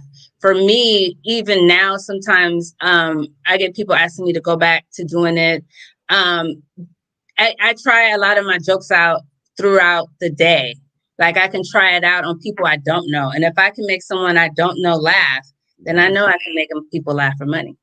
Yeah. So I try it out in the store, you know, it could be anywhere, store, gas station, anywhere, and you crack a joke or you say something funny and they laugh, then you know you have something, you can make somebody you don't know laugh. So I would use that. That was a big thing that I did. So yeah. Wow. Okay, yeah, because honestly, I don't think I'm funny, man. But for some reason, people you are funny. People laugh at the shit that I say. Yeah, naturally funny. And then having a whole routine though, like talking for a long time. Yeah, it can be tricky. You can be tricky. Yeah. I've been in a job where it's been no laughs, you know, except maybe the people that I brought with me. And then that's when I use the tactic where I talk about myself. And some people love you to talk about yourself. Mm-hmm. Right. Love you to rag on yourself. If you rag on yourself, you are for sure going to get a laugh. Oh, yeah, look at that. Yeah, you are funny. All right, yeah, look at that. You do have that going on. So that's a for sure laugh. You ever do that, decide to do a stand-up, you know, listen, I totally because I totally respect the craft, because like you said, you have to have a whole routine and you have to you have to practice to see what works, what doesn't work. So a lot of times when you see a comedian do their thing, you're thinking, oh, they're just going up there just freestyling. And no, this is something that they've worked on, practiced over and over, exercised, worked it out. And now they give you the final product, but a lot of work went into that little, 20-minute routine. So I got the ultimate respect for the craft, man. Yeah. Yeah. So it's therapeutic because I can tell strangers more things than I can tell people I know. Ain't that some shit? Right. Because people you know don't give a damn. They can't judge me. I'm not going to see them again. They don't know me. So that is the thing, is therapeutic, So yeah. But you're so right about that, because like I can go to my mom right now and and she'll cut me off within 10 seconds. Oh boy, I need you to go to the store. Give me some flour and some Jiffy corn muffin mix. But a stranger will sit there and a stranger will listen to you and look you dead in your eye, and listen to you with somebody they'd be like, when's that movie come out again? Yeah. They know you. And strangers, more interested. Mm-hmm. Ain't that some shit? Yep. Yeah, I agree, because I can imagine, especially when you're doing your stand-up there, Lovely. When you tell the strangers in that audience, right, you might tell them something embarrassing, but then after that show, you're never probably going to see them again. They're not going to remember your time to be like, I don't remember that. You're not. And I think the best satisfaction at the end of this, because obviously we're not, here to talk about that. I know it's a high that you get from someone telling you you're funny. That's something that you can't, it's nothing that can follow that. It's nothing that you can feel that type of high. You'll never find it again. So it's a high that you get from someone who did not like you or did not. I'm a woman, so they may not have thought that I was funny, but then I have gotten off stage in the past and people are like, oh, you were funny, girl. What? That was funny. It's like, oh, you feel good, or a pat on the back, or hey, can I get you something? And that is a high that you chase for so long. Yeah. So, Well, let me ask you, have you ever had like a higher profile comedian watch one of your sets and be like, yeah, you're funny? I do a lot of like extra work and stuff now. So I did something with Jay Leno that hasn't come out. Not a whole movie, nothing like that. Recently, because I filmed earlier this year, he told me I was funny. And then it was actually 2017, I did something because I belong to a casting place and they could send you to different things. And the show was David Alec Greer was the host of it, because it was it's called Snap Decision. I could talk about that now, but they say like you're funny, and when someone like that says you're funny, they're like, David Alec Greer, yeah, he's a legend. Like, you're funny. I was like, thank you very much. You walk away feeling yourself like shit. Man, the kids hate it because it makes me crack more jokes. I'm like, oh man, okay, but let's see. And they're like, oh, here we go. Somebody, you funny. Well, you heard the one about the monkey and the two dogs? You ever heard of one about? Yeah. I won't stop, but yes, that's that's the ones I can say that are big now. And then the one earlier this year, I was really happy, and then somebody had recognized me from back in the day, and they were on the set with me, and I was like, they were like, aren't you Lovely, right? I was like, yeah. And then I was ready for one of my cards. Okay, yes, this is what I do now. But they were like, you do comedy. And I was like, yeah, I do. Because it's something that's ever evolving. You can do a whole bunch of stand-up, but what are you going to do with it? Are you going to be an actor? What are you going to do? Just do stand-up all the time? Where does it go from there? So that's all I'm saying. Hey, that's how Chappelle did. Chappelle can go anywhere with a cigarette and his drink and just sit down in a chair and just for hours, you know what I'm saying? Get paid $30 million. Do his comedy, exactly. And then he had the David Chappelle show and things like that. So it's like, where are you going to go with your comedy? Or are you just going to continue to do stand-up? So that's where I was led to not really focus on that no more. So I use that when I do my YouTube channel. I try to incorporate comedy because that's what I love.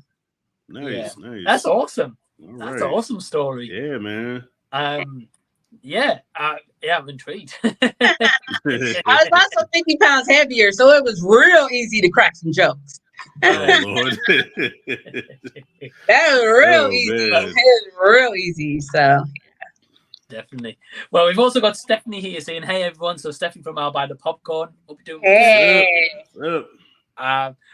Jason was saying about the Predator earlier. He's saying the Predator makeup at the time was groundbreaking. Yeah, it was.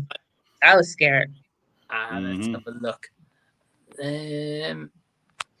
Jason also says the genie stole the show in Aladdin for me. Robin Williams died 8 years ago. Yeah. Good example. Wow. I completely agree. Yeah. Robin Williams is a big mess. Mm-hmm. Yeah. Movies. Rebel. Oh wow, it's been 8 years already, huh? 8 years, yeah. Damn. I know. That hurt me. That one got me. Right. Yeah, I liked Robin Williams. Me too. Oh yeah. We got Gareth saying Video tasties. What's up? Stephanie says just subbed as well. So I don't know if Stephanie's already subbed to Rashad, so that might just be to yourself, Lovely. I'm not sure. That's probably for Lovely. Nobody gives a shit about me. Yeah, right. You guys, thank you so much. Thank you so much. I'm trying, you guys. Rashad, man, I would have watched Rashad videos. Big bald motherfucker. I said I was gonna watch my language. Okay, I'm gonna stop cursing. Cinematic says, I love Malignant too, Rashad, but not a guilty pleasure.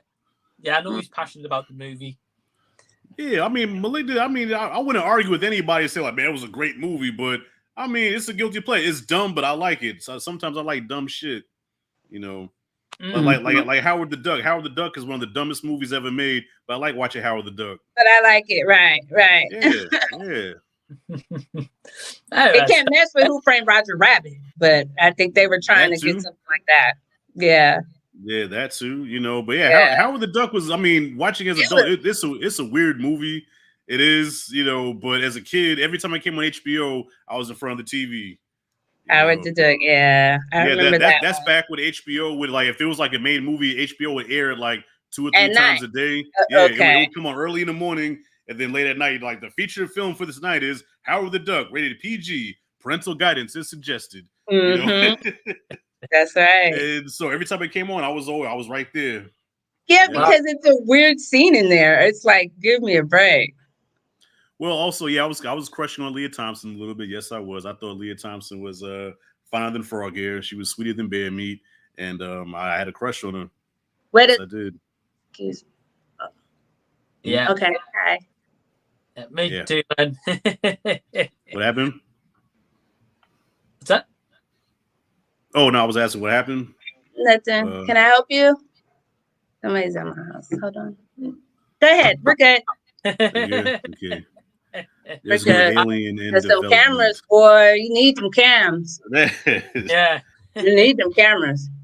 Look, I need one outside my apartment because I live in the hood, so I definitely need some out here. they be taking packages and shit. I've had a couple of packages taken from in front of my door. Yeah, that's where the cameras came. Yeah. I was grateful though. I was really grateful though that Amazon had replaced it. That was the first time that I got stuff stolen. Yeah. You got me. I like those like here we've got those cameras where you put them outside the door. You see everyone like coming in within a radius and can talk to them and stuff. So yeah, definitely get where you go. Yeah. Well, just let you know. So we've got some more comments, but we'll be wrapping up these comments and we'll be wrapping things up. So let's have a look. Cinematic saying, "Your Mike, Aliens is one of my favorite movies of all time." Yes, come on, Rashad. Aliens after Commando. Yeah. Yes.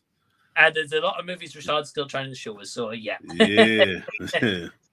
D Movie Man says, "Describe a film that in some way taught you something about real life that you weren't aware of at the time." Lady Sings in the Blues / Why Do Fools Fall in Love were the first exposure to drug addiction. Yeah, I would say for me, like I would say I'm in the same boat, but Requiem for a Dream, I would say for me, the kind of like about drugs and like kind of like the effects, or like Train Spotting, both of those movies for me, like kind of opened my eyes, being like, wow, because you always hear about people doing drugs, but when you see movies and it basically shows pretty much how they inject or whatever. Yeah, those were eye openers for me. So yeah, Rashad, Lovely. What about you guys? First one comes to mind. Well, there's a few of them, but first one comes to mind for me as a kid when I first saw School Days with Spike Lee. That opened my eyes to the fact that I never knew that black colleges existed, like HBCUs. I never knew they existed before then. Like I didn't know black people went to college, because you got to think, I'm a kid and my exposure to seeing college is in the movies. In movies, you saw nothing but white kids in the college. You saw just white. You might see one token black face in there. But when I saw School Days, it was an all black college. And I was like, I said, what is this? and then the Different World dropped in the Cosby Show. So Mm-hmm. I was like, wow. So from that point on, I always wanted to go to a HBCU. So that was like that's one of them where I was like, wow, that's okay. I never knew about that. Yeah. And then another Spike Lee movie when I saw Malcolm X for the first time, you know, because we didn't really learn about Malcolm X in school. Like he was mentioned here and there, but we never really knew about Malcolm X. So when the movie came out, I was in the 7th grade, and we were all supposed to skip school that day and go to our local theater and watch it. But I was too scared of my mom beating my ass, so I didn't do it. I waited for the weekend, and me and my cousins went to see it, and that movie messed me up. I was like, wow. I never became a Muslim, but just seeing his life story and what he represented, like, yo, changed me. It makes us woke. It's woke. Yeah, it's definitely what they would say woke. That's how my daughter is. My youngest daughter is the one I reference the most. For a movie with drug abuse, for me, the first time I seen it was Basketball Diaries, and that's with Leonardo DiCaprio. Oh, okay. And they were young, and it just started off, you know, smoking a little tree here and there, and it went to full blown habits. And it was the first time I ever seen that, like a young person that had everything, and the things that they would do for the drugs just became insane, and it broke your heart. You know, at the time, my oldest son was small, and I was just like, oh, wow, you know, like, this is crazy. I never really seen nothing like that. And it's crazy considering we have the fentanyl epidemic right now and things like that. So that movie was definitely before its time. It's Leonardo DiCaprio on Basketball Diaries. I remember that movie. Yeah, Mark Wahlberg too, right? Yeah, Mark Wahlberg was in there. Exactly. He was in it. Yep. That movie was, that was, because they were young and it seemed like they had everything, you know, but sometimes that doesn't matter. So, But that are some awesome suggestions. I've never seen either of those movies you guys have mentioned. So check it out. Yeah. Especially Malcolm X, Well, thank you very much. I gotta get you on those Spike Lee joints, bro. Yeah. Spike Lee is good. I mean, but nah, you don't want him saying she's gotta have it. Why not? What? He's married. He is married. Oh, if she walk up in there and see that woman butt in the air, it's a film. It's art. It's a film. Right. You know, it's was Spike Lee the one who did Black Klansman? Is that Black right? Klansman? Yes. Yeah. Yes. That was good. Movie was awesome. That was good. Oh, Spike Lee, like you guys, she's got to have it. School Days, Do the Right Thing, which is my personal favorite. Right thing. Yeah. Jungle Fever, which is a very Jungle underrated Fever, Spike Lee movie. I like that. Yeah. Bamboozled. Got so many of them, man. He does. You know, as far as directors go, it's always Spike and Scorsese for me. As far as my favorites. They have they have a vision that, you know, they're going to bring you into their world. And that's what I do like about that. Yeah. Right. Yeah, and it's Spike Lee movies. So if you want to experience what the closest thing is to being black, watch a Spike Lee movie. Yeah, he's gonna go there. He's gonna put it in your face. He's gonna put it in your face. It's funny. I seen him. He's a small guy at the House of Blues a long time ago. He's like a really petite man. People in Hollywood are really tiny. That's why I was like, God, I must be like a giant. They're like small. He was small. He just walking by like. So did you like speak or like, hey, Spike, no. Or nah? No, it was him genuine walking by. That in Timberland, they just at the House of Blues, they just used to just be walking by chilling. Man, you know, they don't want to like, hey, how you doing? You just got to be like, oh, okay. Security would throw me out the window, Beverly Hills Cop style, because you know, knowing me, I'd be like, yo, Spike, yo, what's up, kid? You know, I probably would have yoked him up a little bit, you know, a little too rough, and then I would have got tossed out. I was just trying to show love, you know. That's just where I come from. That's how we show love. Right. It's like a hard dap. Yo, what's up, man? Show me some love. Show me some love, motherfucker. Show me some love. I'm like, God damn, nigga almost broke my shoulder. For real. I would love to see that. We got cinematic saying about day shift, and thanks for the reminder, Rashad. So I'm going to see that. Stephanie from Our By Popcorn says Lost Boys is so good. Best vampire movie ever. Best vampire movie ever. Amazing. Day shift as well, Rashad, with Jamie. Norman says John Carpenter's Vampires is also my favorite vampire film. Okay. It was Cool. straight. It was straight. It's an honorable mention. Yeah, it was straight. Yeah. And Trav says, so Day Shift's dropping on Netflix. I think it is, yes, right? tomorrow. Yes, Netflix tomorrow. Okay, cool. Okay, we've also got Trav just saying, I love Rogue One. I can see why it's some people's favorites. Yeah, it's, I mean, it depends if it's like their first movie thing or. Yeah. I mean, you have to agree to disagree. It was better than Solo. True. Yeah, definitely. I did like Solo. I like Solo, but it was better. I like Solo. I like Solo. I think I liked them finding out where Chewbacca and stuff. I thought it was cool. Nah, let me tell you something. Right now. To me, Harrison Ford is Han Solo. Christopher Reeve is Superman, but I can accept Henry Cavill. Okay, there are certain roles. Okay. Stallone is Rocky Balboa. You know what I'm saying? Okay. I cannot take, especially that guy being one of the most iconic characters in film history. I was insulted. So you would rather they just didn't make it? I just read nobody asked for this movie. Yo, people were screaming Boba Fett or Darth Maul. Who in the hell asked for a Han Solo movie? Right. Like, with Star Wars fans is like, hey, you want to see a Solo movie? Me too. Hey, make that Solo movie. Nobody asked for that shit. That's true. That could be definitely true. Out of all the characters, you got. I mean, I'm still waiting for a Yoda Solo movie. I'm waiting for, you know what I'm saying? There's so many Ahsoka. That might be on Disney. No. That might be a Disney one. No.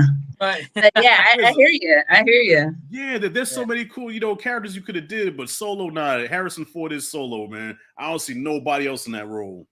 Right. I hear That's you. it, and that's all. Even if he's getting older? What's that? Even though he's getting so much older? You feel the same way, regardless, you just would never accept. I would never accept. Yeah, I would never accept another Rocky Balboa. I will never accept another Rambo. I can embrace, like I said, Henry Cavill. I think did a good enough job as Superman. Where I'm like, okay, he does. Yeah, I give him a pass. Do agree with that. But other than that, Christopher Reeve is my Superman. But there's certain character like Robert Englund is Freddy Krueger. As bad as I want to see another Elm Street movie, to me, just Robert Englund is Freddy. I can never see nobody. That's not fair because you can barely see Robert Englund. I mean, with the makeup on, really. That nose, that signature nose. You can tell by the nose, man. He's got that long. They contour so well now. I mean, I'll give you a hard time. But not just that, just his mannerisms. Like, okay, I'll give you. In Elm Street. Yeah, okay. So in Elm Street 2, at first Robert Englund wasn't going to be in the movie. They casted somebody else because he wanted more money, and the studio was like, "Dude, you're a slasher. We can replace you. Who are you?" So they said, "They don't even know." Right. They said, fuck Rob. So they brought in another actor. And if you watch Elm Street 2, you see that other actor in one scene. Okay, the shower scene where Freddy kills the basketball coach. And you see Freddy walking through the shower stiff like a robot. He's bigger than Robert. Yeah, so that was another actor. And you can tell. Robert just the way he stands, the way he has a shoulder drop. He has the glove on. Yeah. Just everything about it. Like nobody else can duplicate that. Right. He made it its own. Yeah, I agree. Right. Yeah, even what's the new guy that played Freddy? Jackie Earl Haley, I think his name is. No diss to him as an actor, but dude, you're not Freddy Krueger, man. Stop it. Yeah, some characters should just be kind of like left alone. I agree. Not recast as such. So yeah. I agree. We've got Cinematic saying got to go, guys. I'll finish later. So yeah, well, thanks for tuning in, man. Hi. Peace. Yeah, we've got Joe here. He says Netflix don't care about movies or flops. They know people will watch them regardless. They take advantage of the fact people will watch anything when not home. True. Yeah, to an extent, yeah. But if it's terrible, a lot less people's going to probably watch that movie. Right. Or hear it. Well, word of mouth. Yeah, bad news travels faster than good news. So. Facts. And he also says, in fairness, the subscription pays for the movies. They don't need a movie to be good to make money. They're making money back every month because of subscriptions. True. Yeah, but at the same time, Netflix have reported massive losses. They have. Obviously, people's not been subscribing. So because they're not subscribing, they're losing, say, even here, like, I think the cheapest is like £8 per subscription. That's one person times a million. Then that's people a lot. Forget. Yeah, people forget. You have a subscription. You forget sometimes, and that's how they can make money by people not thinking about it. So oh, that's right. Oh, I'm paying for that. And I'm not even watching it. I think they've lost a lot with stopping people sharing passwords as well. Because you can't do that. Yeah, that is true. Yeah, I heard they're starting to crack down on that big time. Yeah. I've got Nate from Unbiased Movie Nerd saying, just dropped in. How's everyone doing? Well, hey, Nate. Hey. Peace. Good. Right. Stephanie says, lovely that she's going to check out 13 Lives and she's going to have the tissues ready. Have them ready. Oh my gosh. Oh my gosh. It's funny seeing women cry like during movies and stuff because y'all do this thing. Y'all be fanning yourselves. I don't know what the fuck this is, but y'all be. I'm like, why are you fanning yourselves? Like, what is that? So hopefully they dry. They like the tears dry. Maybe it's like they just dissolve on our face before they hit like our chin. Yeah. Yeah, I always thought that was funny when they do that, and then plus when women try to cry and talk at the same time, that's some funny shit too. I just put out. The voice is so high. Listen, either do one or the other. Cry, then try to talk. Don't try to. What? What are you saying? I can't understand you. Oh goodness! Because we're good at multitasking, right? We have to multitask. Shit, Joe also says box office movies is at the cinema relying people going to the venue to watch the product to make money, so Netflix has an advantage. That's a good way of seeing it. Yeah, I think it depends. Like say like Top Gun or like the Batman and stuff like that. People's gonna go out and kind of see it, So I think. But yeah, Jason says there's a documentary on Disney Plus called The Rescue about the kids and their soccer coach stuck in the flooded cave in Thailand. Oh, yeah, wow. Cool. Okay. It's a couple of those movies that are out. That's what they all came out like at the same time. It's really weird, even though I seen that movie a long time ago. And these are remakes of it. But it's a lot of them. But the Ron Howard one, I think, is exceptional, personally. Oh wow! Okay, right. Cool. We'll have to check it out. Yeah. Nice. Yeah. Ryan says, have you seen the Bling Ring, Spectacular Now, 8th Grade, or Laggies, all non-A24 movies that are solid? Now, I've never seen any of them. Have you guys? I saw 8th Grade. And I've seen that in Bling Ring. They're pretty good. It's entertaining. Oh, okay. Yeah, 8th Grade was kind of weird, but I guess because I'm not an 8th grade girl, so I couldn't relate to it. It's entertaining. Wow, okay. I didn't get it, Yeah, right. Yeah. Right. Oh, wow, okay. Yeah. Nora says we are feeling the fallout of a bunch of writers and directors who analyze Nolan. That's why films are trying to be more confusing than ever or more intelligent. That's good. That's a good observation. Yeah, I think some movies definitely trying to be cleverer than they are, kind of thing. Yeah. That can be true. Like I don't go to the movies to think. I want to go to immerse myself in the world and be entertained. Get away from it. Exactly. Yeah. Right. Yeah. And I think too much, I get mad. And I think a movie that did that really well this year is Top Gun Maverick. It didn't have to. It told a good story, but didn't have to be too over the top. It was just a fun movie. A fun movie. Man, shout out to Tom Cruise, man. The last great action movie star. You know what I'm saying? Everybody's like, how are we going to save the theaters? Oh, my God. Tom Cruise said, hold my beer. I got you right here. Scientology book down. I got you right here. Let's go to work. I got you right here. He got those people out the house to go see that movie. Very, very impressive. Very impressive.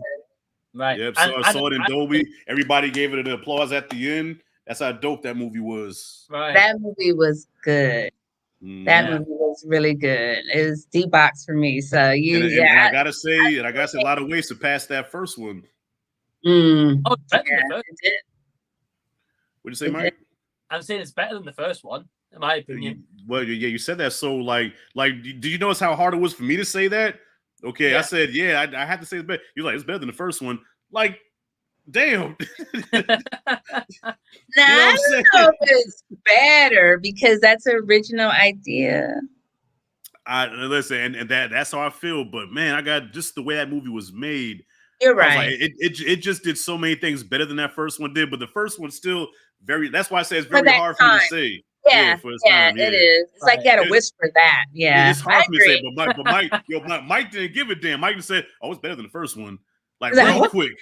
Damn. Savage mode. It's like happy and sad at the same time, the same emotions. Yeah, so I agree. I agree. Yeah, I grew up on Maverick Top is Gun, really man. good. Maverick was really good. Yeah, awesome movie. I'm waiting until it comes out on 4K. Definitely getting the 4K of that. Oh, okay. Damn, straight. Yeah. Ryan says, I really like Tiffany and Haddish in Here Today with Billy Crystal, small movie that came out last year. Never heard of Seen that. it. Seen it. Never Seen it. You're right. It is really good. He's a she like moves in with him or something. She goes to help him because he's starting to get like dementia and stuff like that. So I thought it was a really heartwarming, touching movie. And she did tone down a lot of her comedy a little bit, and it was more kind of on the serious side. She was almost a comedy relief in a way. But I like Billy Crystal. I like Billy Crystal though. So I thought it was really good. So I agree with you. I like that movie as well. That was a really good movie. How have I never heard of these movies? Yeah. That's only like the first one you haven't heard of. Yeah. No, there's a couple that like almost said 13 Ghosts. What was that? What was that movie called again? 13 Lives. Yeah, never heard of that one either. Nah. Since you're busy. You're busy. Well, a lot of on the radar. Like, as I say, I'm a big fan of Tiffany Haddish, so I would have been up for seeing that. Mm-hmm. It was good. It was good. It didn't get a lot of publicity, I believe, but when I seen it, I wanted to check it out, and it didn't disappoint. It's actually really good. It's heartwarming.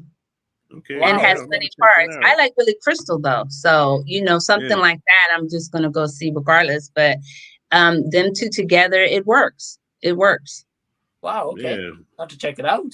Well, some cool news here. Radley says just subbed to both Rashad and Lovely. So awesome. Yay! Thank you.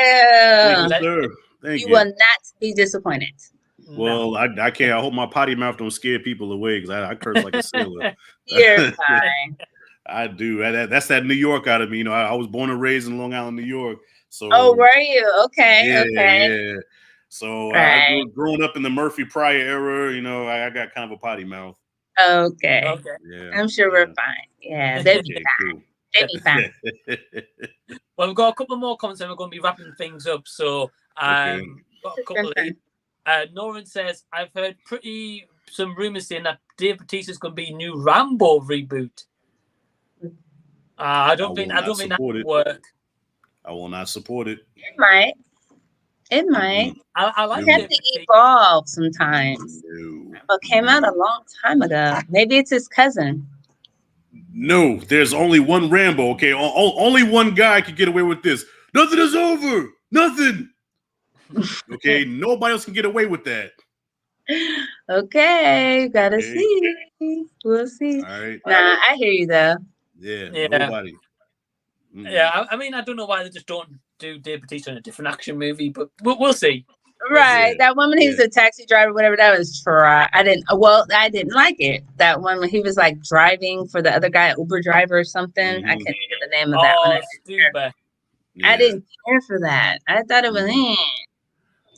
Only Rambo, some of the wrestlers work. Only some of them work as actors, and the main one, I'm going to say, is The Rock for me. Mm-hmm. Yeah. That transitions pretty well. John Cena did not transition very well. In my opinion. I thought was pretty decent in the Suicide Squad. I thought he was one of the highlights of the movie. I did not like that movie. I did not like Suicide Squad. You introduce characters just to kill them right away.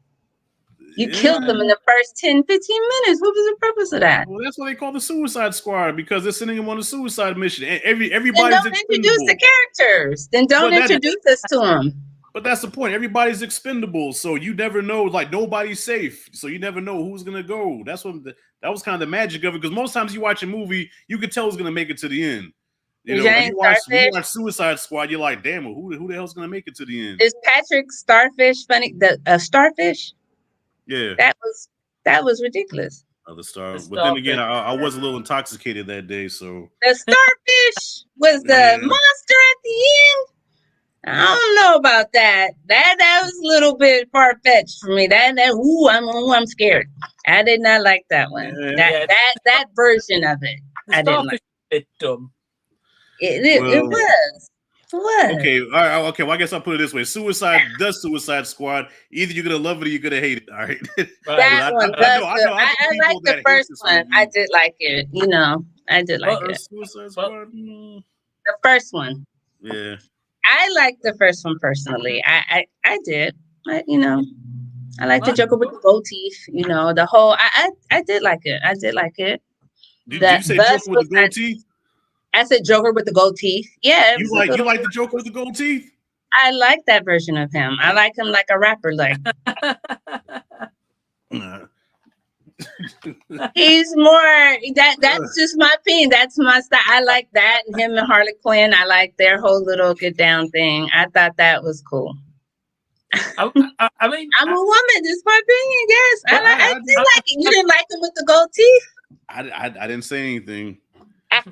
You didn't like it, you know. But John Cena's outfit looked like it was from the party store. You have to see my review on that. It looked like it was from the party store. No, it did. Those are dishwashing gloves he had on. Some blue dishwashing gloves. I was like, yeah, whoa. Yeah. I think they purposely did that just to make him look ridiculous. Because you got to think he's John Cena, this big hulking man. They make him look ridiculous. That's kind of part of the comedy of it. Yeah. Okay, I got you. Yeah. Well, speaking of superhero movies, Ryan says just read there's rumors of Warner Brothers canceling The Flash. Man, cancel that shit. Nobody want to see Ezra Miller as the Flash. Man, scrap that movie. I like The Flash. I've seen it a few. I can never catch it. I think it's okay. I mean, the concept of who he is good. I like that you can. The Flash is always the character I like, because you can go somewhere so quickly. I mean, I don't know. I always feel like you can't ruin that, but I guess you can. So it's whatever. Ezra Miller did, because I think he's doing this on purpose. I think he's single-handedly trying to sabatage this film. His own show. How the hell every week he gets in trouble for something? Like they just said he got arrested. I said, no, that's old news. No, it's new news. He got arrested again. Yeah. Sometimes they're locked in and they just want to be done with it. I hear you. He's trying to kill his own movie. He's like, I'm dead. I've never seen this. Right. I've never seen an actor or a director or anybody try to kill their own movie. Like that's crazy to me. Yeah. I think at this point they should just cancel it with all the stuff he's doing outside. Yeah. Bad enough. It's going to be bad publicity to that movie. Right. That's true. He's been arrested so times, Lovely. Honestly, it's crazy. Well, how's he not in the penitentiary? I don't understand. How the hell you get that arrested that many times and you're not in the penitentiary? Well, I don't know. Eventually, Robert Downey Jr. went to jail. Eventually. Yeah, eventually. But he used to get arrested like every week back in the day. I remember those. I remember those days. Yeah, RDJ came along. Look at him now. You know, it's like, wow, that is a complete. Not the actual man. It's like, what? Look at him right now. Right. Like that's a triumphant. You know, that's true. I guess they, that's how can change. Yeah. Amen. So I shouldn't judge the man. I guess I'm pissed off because I really wanted to see this movie. And now it's hard to support it with all the stuff you're doing, man. It's like going on, yeah. You're making it like I want to see this movie really bad, but you're making it hard. Because I mean, even though I'm more of a Marvel fan than DC, but being that DC is the underdog, I want to see them kind of make a comeback. And then off to a good start. Even I heard rumors that Black Adam, like the test screening tested very poorly. I heard it tested poorly in the test screenings. Yeah. So that's why they had to do reshoots. Be a touchy one. Okay, that's going to be a touchy one. That's the one with The Rock is in it. Am I correct? Am I correct? Yeah. He does a lot though. I mean, I don't know. Yeah, they should have fixed him. I've heard of that Black Adam, by the way, that they've recently added a credit scene to it to link it with Superman. Yeah, they had no choice. Because he got booed at Comic-Con, didn't he? Did he? I heard he got. What's that? I thought he got cheated because The Rock came out flying in Comic-Con. No. Well, they said when they were interviewing The Rock at the same Comic-Con, and somebody asked him about Superman, And he said, well, whoever plays Superman, I guess that's when I'll fight him. And then he got met with some boos when he said that. Because I guess everybody was expecting Superman to be in the movie, and being that he's not, everybody feels let down. That's true. Right. Yep. Yeah. That's fair. Yeah, it's a shame, but yeah.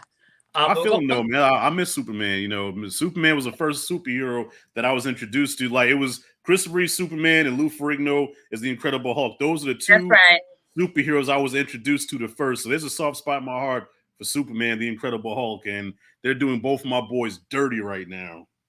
I don't think so. You don't like Edward Norton as the Hulk? Or no, they switched him. Like, yeah, Edward Norton was my dude. Like Mark Ruffalo. Yeah.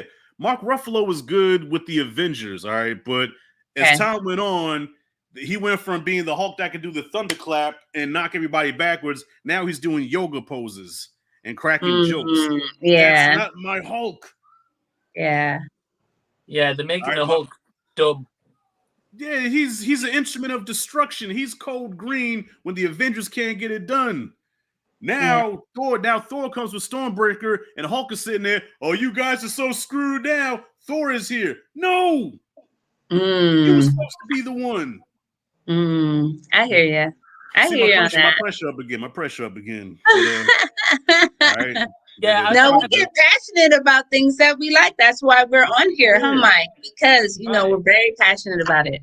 Yeah, and so this whole She-Hulk thing, I mean, I'm gonna watch the show. There's no way. Yeah, there's no way. Yeah, I don't like that. I of course look at it to give an opinion, because that's like saying I don't like shrimp tacos and I never tasted one. You know what I'm saying? But and actually I do like shrimp tacos, but you know what I'm saying? So of course I'm gonna glance at it, but I think it is I don't know. Why would you do that? Why? I mean, it looks somewhat interesting, but they just made my Hulk look like weenie. Yeah. Like he eats frozen yogurt and vegan tofu bowls. Though my Hulk like steak and potatoes. He evolved. He has to stay healthy. They want him healthy now. Fooey. Well, we've got one last question from Radley, and he says, "Hi guys, you have just tricked your incredibly boring next door neighbor into watching a movie seen as the most exciting movie ever. Which incredibly boring movie would you make them watch?" There's a lot of well, I like that question. That's awesome. That's good one. Incredibly boring movie. There's a lot of them.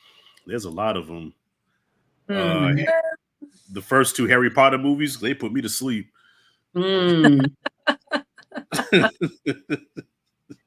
Sorry, Perez. I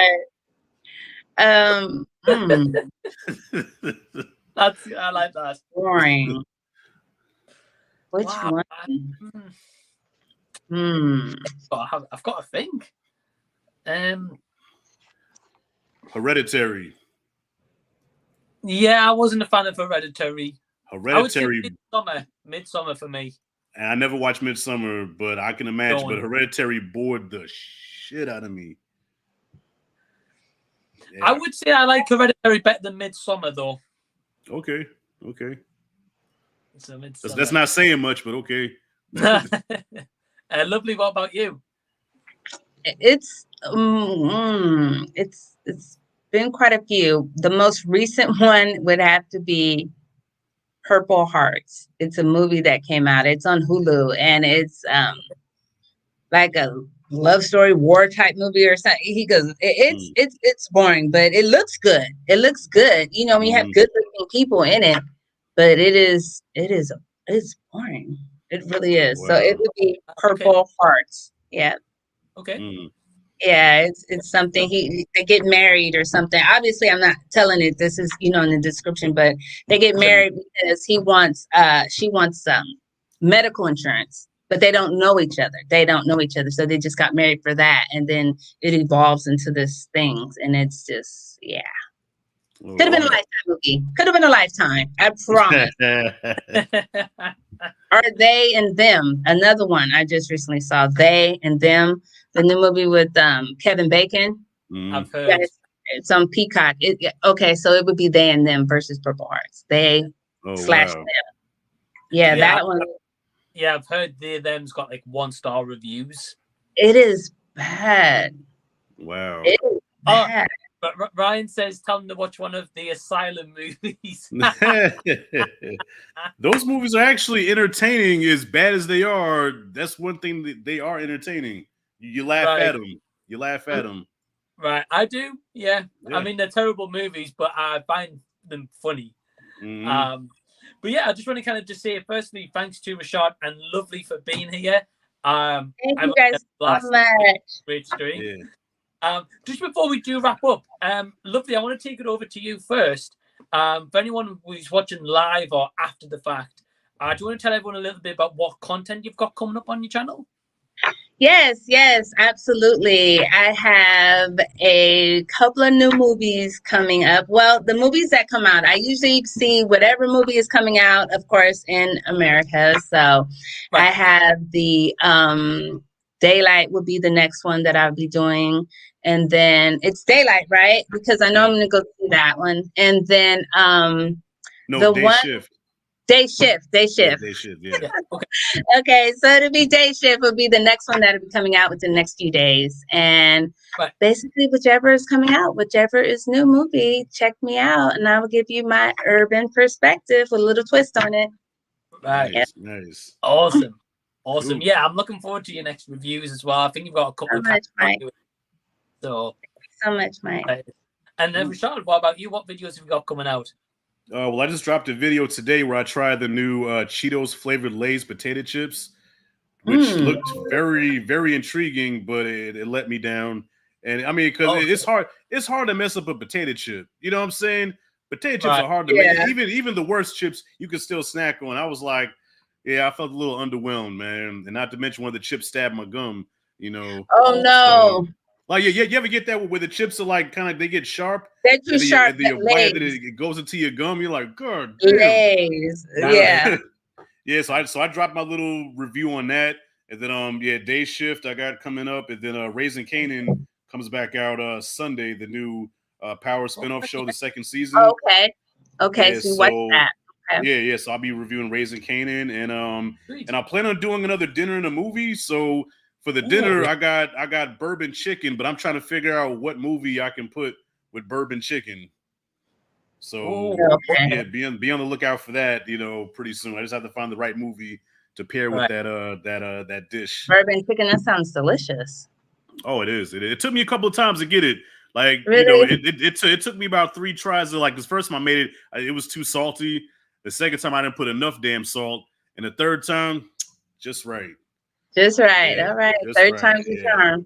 Oh yeah. I always use my kids. My kids are always honest, because sometimes, you give it to somebody, they're like, "Oh, it's okay. Oh, it's good. It's good." And then as soon as you turn your back, child, that chicken was worth a hill of beans. Right. That was the worst chicken I ever had, But my kids keep it blood raw with me. So if my daughter does it, she's like, Daddy, I don't like this. Yeah, I like it. Third time she tried my bourbon chicken, she said, okay, good. So, that sounds good. I'm looking forward to that. Yeah. Well, just gotta find the movie. Right. Well, both of you have got some awesome content coming out. So yeah, please go subscribe to Lovely's movie reviews, and please go subscribe to Rashad as well. Just very quickly, in terms of videos I've got coming out tonight, I'm actually going to be doing a book review. As today I've started the Jeanette McCurdy's new book. And it's heartbreaking. That's all I'm going to say right now. Oh wow! So yeah, be looking out for it tonight. And then besides that, who knows? You have to wait and see. Oh wait, ain't you doing Commando? I haven't seen it yet. I'm waiting. Yeah. I'm waiting for you to schedule the live stream. Then I'll watch it. Oh, okay. Yeah, you're right. You're like, look, I'm about to talk about your ass again. Then I'm like, yeah, I didn't schedule it. I did that, right. When me and Rashad's teamed up in the streams for these movies, I like watching a movie just before the stream, so it's like really fresh. Right. If I watch it now and we say we do in 2 weeks' time, I'll not say I've forgotten, but I've forgotten a lot of it. So we'll wait and see. Okay. But yeah, we've got Randy just saying, great listening to you guys. So night, all take care. So thanks, Randy, for tuning in. Cool. Thank you thanks to anyone who's been tuning in. Please subscribe to my guests, and we will see you later. Thank you so much. Bye.